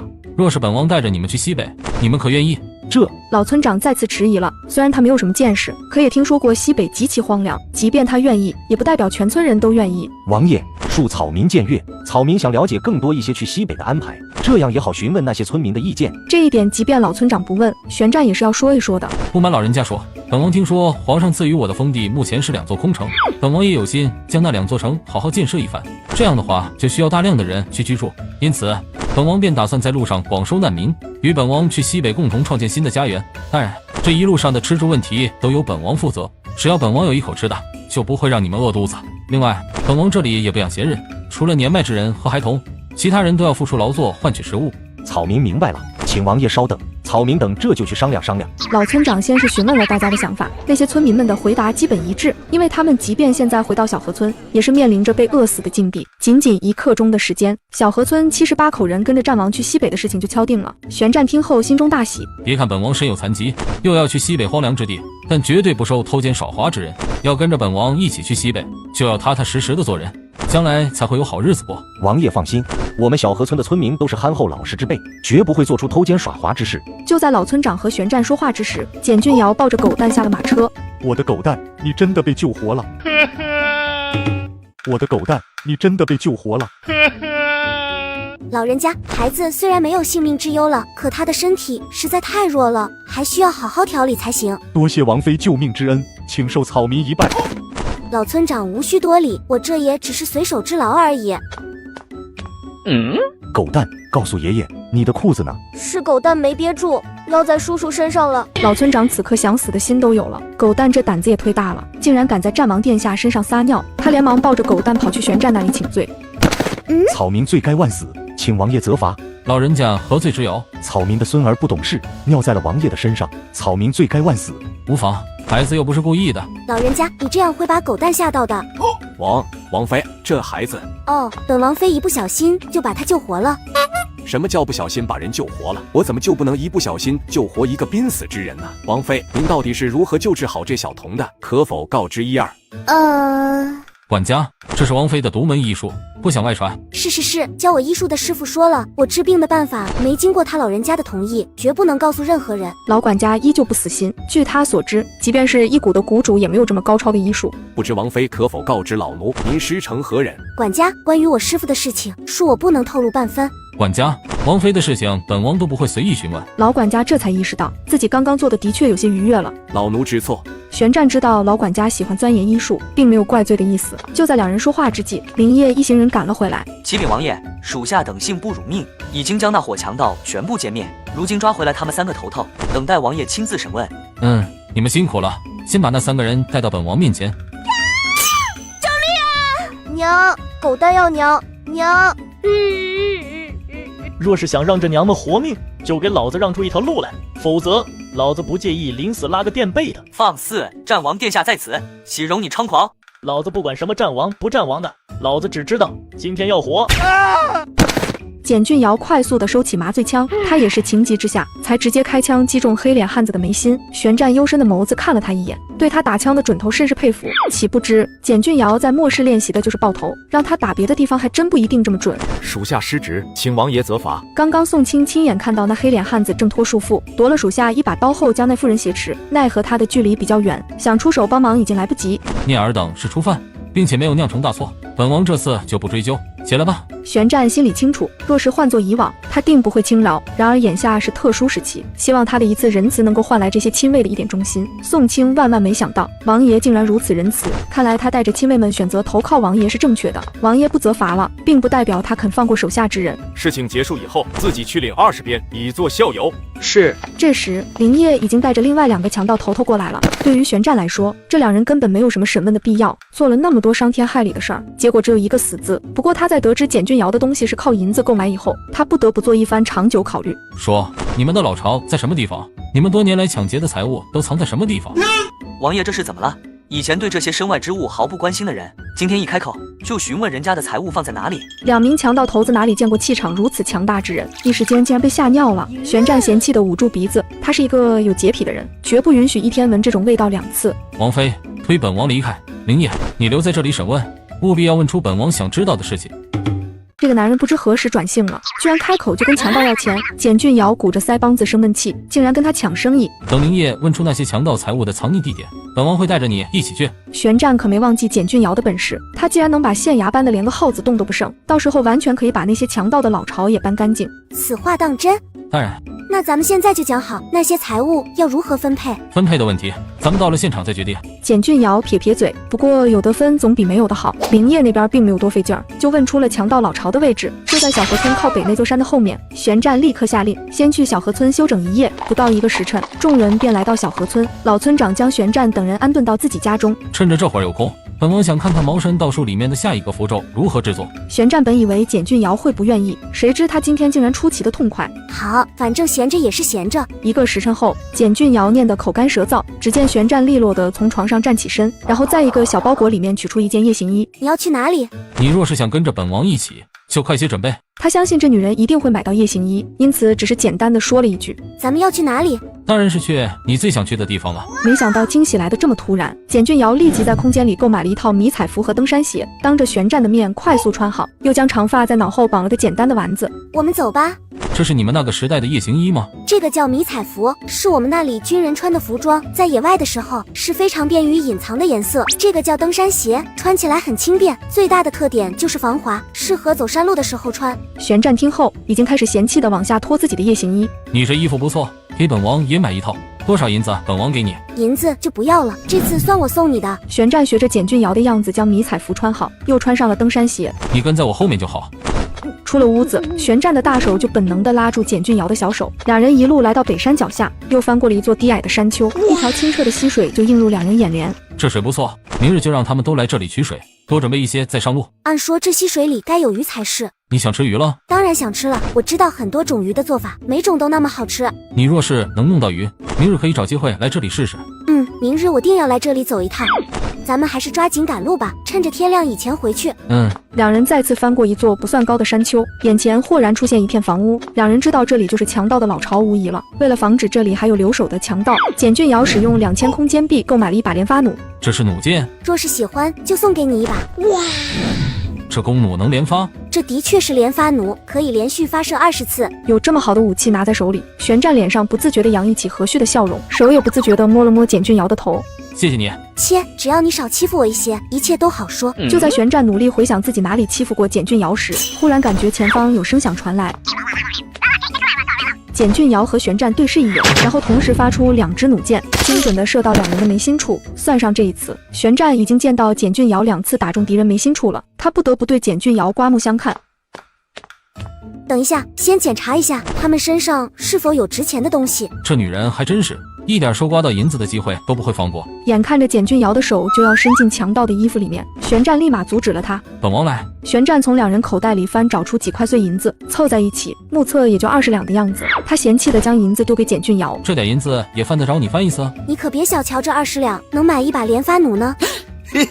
怎么又把自己的老底给揭了？玄战，你又欺负我。好了，本王不是那种小气的人，肯定会让你赚一些的。哼，算你识相。好了，时候不早了，不要耽误了正经事。两人走出去没几步，玄战不经意间又牵起了简俊尧的手。简俊尧知道这个男人是为了保护自己才这样做的，不过他身体上传来的一种酥麻感到底是怎么回事？天啊，这些强盗不会把人家的布料仓库给洗劫了吧？很有可能。这些布料看上去并没有太名贵的，一般都是百姓们经常购买的毛布和棉布。本王知道你可以将这些布料全部收起来，但是我知道这些布料我可以先收起来，到时候用来给愿意跟着咱们去西北的难民做衣服。本王就是这样打算的。反正这些布料也不是很值钱。玄战生怕这个女人会肉疼，还不忘解释一番。既然已经有了决定，简俊尧小手一挥，直接将这些布料收进空间。至于如何见光的问题，就不是他该操心的了。简俊尧当着玄战的面开始数银票，越数越是心惊，竟然有30万两。这些强盗可真够厉害的，竟然比那贪官还有钱。有什么好厉害的？都是靠抢得来的，不知道坑害了多少人。玄战，你说这些东西我们要如何分配？这些全部归你。那这些银票呢？这些本王用来救济难民。这不公平。再说了，你想救济难民，光有银票就行吗？玄战何尝不知道这个道理，只不过他太了解简俊尧了。这女人爱财，若是这些银票轻易就到了他手里，他再想谈条件就难了。这些银票都给你也不是不可以。这次你有什么条件？本王刚刚已经说了，这些银子想用来救济难民。简俊尧沉思了一瞬，他自认爱财，可并不贪财。我愿意用这些银子购买粮食来救济灾民，前提是你要信任我。救济灾民购买的物资也要视情况而定，我只能向你保证，这30万两银子我愿意全部用在购买物资上面。什么时候花完了，我什么时候告诉你。玄战见简俊尧说话的语气不是一般的认真，毫不犹豫地点头答应。好，就依你说的。话落，玄战不再有任何顾虑地将银票还给简俊尧。简俊尧将银票送进空间，视线再次落在那些银锭子和首饰上面。这些东西以你一个人的能力肯定搬不走，就当是我帮你救济灾民的酬劳了。好，没问题。玄战回答的丝毫不犹豫，两个人第一次如此和谐地解决了一件事情。等两人出了山洞，在经过那条小溪的时候，简俊尧的肚子忽然没出息地叫了起来。是不是饿了？确实有些饿了。你若是饿了，就吃饱了再赶路，反正这里也没什么野兽，安全不用担心。虽然空间商城内能买到各种即食食品，可眼下难得没有外人的好机会。简俊尧想自己做一些家常菜。现在什么时辰了？我们最多可以在此停留多久？现在应该刚刚到子时，我们最多可以在此停留1个半时辰。1个半时辰就是3个小时。简俊尧觉得时间完全够用了，他一时快速进入空间，在商城内开始选购食材。没一会儿，便多出了很多玄战没见过的东西。你帮我把鱼清理一下。简俊尧本以为会将玄战难住，然而想象中的画面并没有出现。只见玄战手脚麻利地刮掉鱼鳞，连鱼鳃都清理得干干净净。你会做饭？不会。不会做饭，会清理鱼？本王曾经在外征战的时候，经常风餐露宿，蹲在河边吃鱼是常事。看那些士兵清理鱼，看多了也就学会了。听你的意思，你是第一次清理鱼？是。这男人绝对有做大厨的天赋。趁着简俊瑶在那里忙活着做菜，玄战爱不释手地拿着那把连发弩仔细查看，真是越看越喜欢。若是他的手下每人都能够拥有这样一把弩，战斗力肯定会提高无数倍。这东西能大量购买吗？这东西能大量购买吗？简俊瑶想想自己这张没有把门的嘴，他就恨不得抽自己几下。玄战见他一脸肉疼的模样，就知道这女人的财迷本性又暴露了。不知道为什么，看到他吃瘪，自己竟然没有以前那般高兴了。本王知道你这连发弩的价格。玄战说着话，就从怀里取出一张10000两银票交给简俊瑶。简俊瑶一脸对银子没兴趣的样子，将银票收进空间。连发弩20两一把，1万两可以买500把。本王需要100把即可。简俊瑶不解地抬起头，他相信肯定是这男人没有想变为银票了，才会给他1张10000两的。我可没有银子找给你。不用找了，剩下的以后若是需要补充剑支的时候再说。简俊瑶心里最清楚，哪怕给100把连发弩补充10次剑支，也用不了多少银子。他这次的确是赚到了，没想到玄战还挺够意思的。你放心，剑支包在我身上了。简俊瑶意识进入空间，快速购买了100把连发弩。连发弩已经备齐，你什么时候需要？你先帮本王收着，等找到合适的时机再拿出来便是。好，又赚了一笔。简俊瑶乐呵呵地继续做他的小厨娘。1个时辰后，4道菜全部做好。为了让野餐变得正式一些，简俊瑶在商城内购买了一个帐篷，里面放上桌椅，还在上方挂了一盏充电灯。简俊瑶亲自帮玄战盛了一碗山药排骨汤。你先喝一些汤，我在里面放了人参，很补的。这汤很鲜，又没有猪肉的腥味。那是，这可是我妈妈教给我做的，当然好喝了。简俊瑶又让玄战尝尝酸菜鱼和红烧狮子头。玄战今天出奇的没有吝啬，不断的夸赞好吃。这个番茄炒蛋拌着白米饭一起吃，我能吃2碗。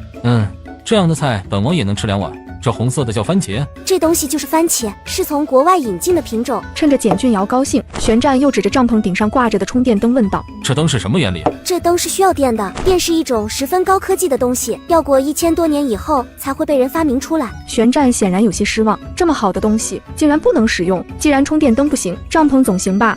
这个帐篷呢？能不能卖一些给本王？路上总有能用上的时候。简俊瑶一听，自己的生意又上门了。这个没问题，只要有银子，要多少有多少。一个帐篷100两。简俊瑶刚刚买的帐篷是最大的，折合成银子就是35两。玄战都已经做好了被宰的准备，没想到一个帐篷他只要了100两。见简俊瑶的态度诚恳，玄战反倒觉得自己占便宜了。要么说呢，他就有做大冤种的本质。玄战随手取出5000两银票交给简俊瑶。简俊瑶有些吃惊，咱们一共不到200人，根本没必要买50个帐篷吧？不，本王只要5个帐篷即可。你没发烧吧？数都算不明白了，5个帐篷要5000两。你就当本王不会算数好了。到手的银子不要是傻瓜。简俊瑶直接将银子送进空间。好，银子我收下了，多出来的多请你吃几顿大餐。说起大餐，玄战现在还真的对简俊瑶产生了依赖，怕是以后没有这女人拿出来的美食，他都会没胃口了。好，一言为定，本王就等着你请客。见两人吃的差不多了，简俊瑶便开始整理东西。就在他将帐篷刚刚收好的时候，玄战忽的一把拉住了他。别出声。两人只是在野外吃了个饭，没想到竟然捡到一只老虎。玄战，这小家伙我很喜欢。你想养着？玄战倒不是害怕老虎，只是担心这小老虎长大了，野性一出来，简俊瑶招架不住。动物和人一样，都是有感情的。它们虽然不会表达，可也懂得感恩。只要我好好待它，它一定会听话的。简俊瑶不断替小老虎说着好话。玄战见简俊瑶是真心喜欢这小家伙，索性不说了。他若喜欢养着就是，只要有他在，不怕这老虎翻出花来。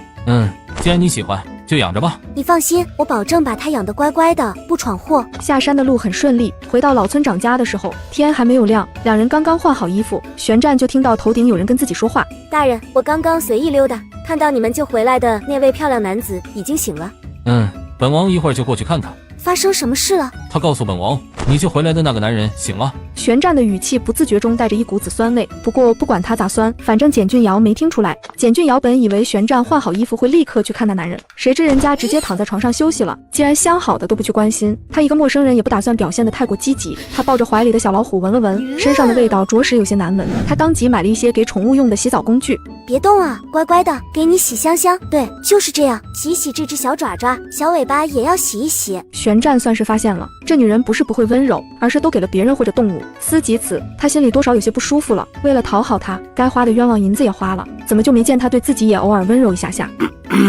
你没睡着啊？快来帮我把这浴巾铺好，千万不能让这小可爱着凉了。玄战的暗示算是白费了，人家根本不懂。眼看着简俊尧已经将小老虎从水里捞出来了，他只能硬着头皮起身，然后拿起简俊尧说的叫浴巾的东西，将小老虎包裹其中。好了，你先抱着，别让它着凉，我把这里收拾一下。玄战要是早知道是这个待遇，他肯定继续装死。你以后就是我的了，要给你取个名字才好。想了半天，简俊尧都没想出个好听的名字。玄战，你给点意见呗。终于又想到他了，反正都是有需要的时候，他堂堂一个王爷，怎么可能被一个女人呼来喝去的？本王困了。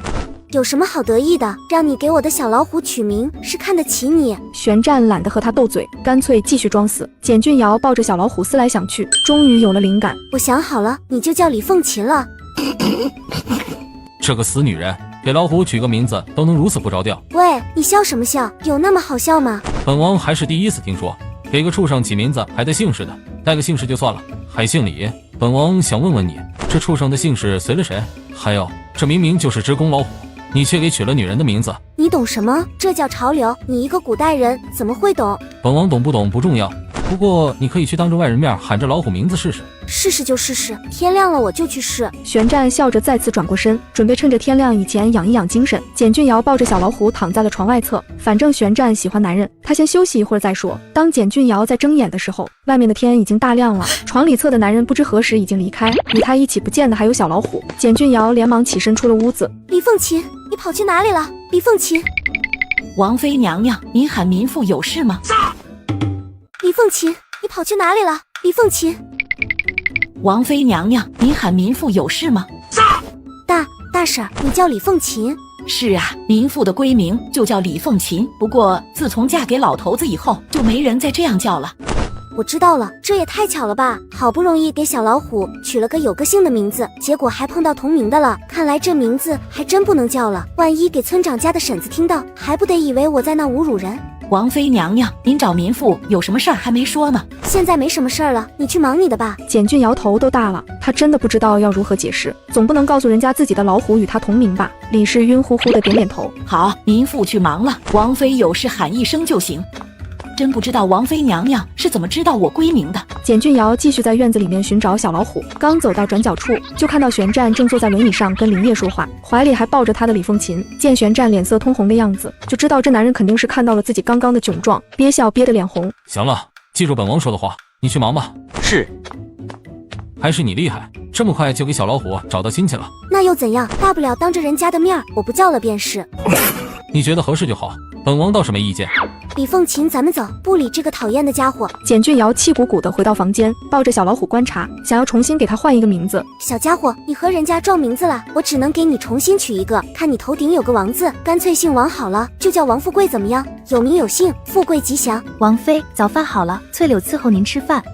翠柳被吓了一跳，不过很快她就反应过来了，这是一只猫。王妃，您这是在哪里弄来一只猫啊？是王爷送给我的。没想到王爷还真宠着您，定是怕您在路上寂寞，才派人寻来一只猫给您解闷。既然翠柳愿意自行脑补，简俊尧也乐得不用解释太多。这时林北也推着玄战回来吃早饭，玄战的脸上依旧挂着浅笑。即便这样，翠柳看到他还是有些害怕。你们俩都出去吧，本王和王妃用餐不需要人伺候。王富贵，你先去一边玩去，等我吃完了早饭再陪你。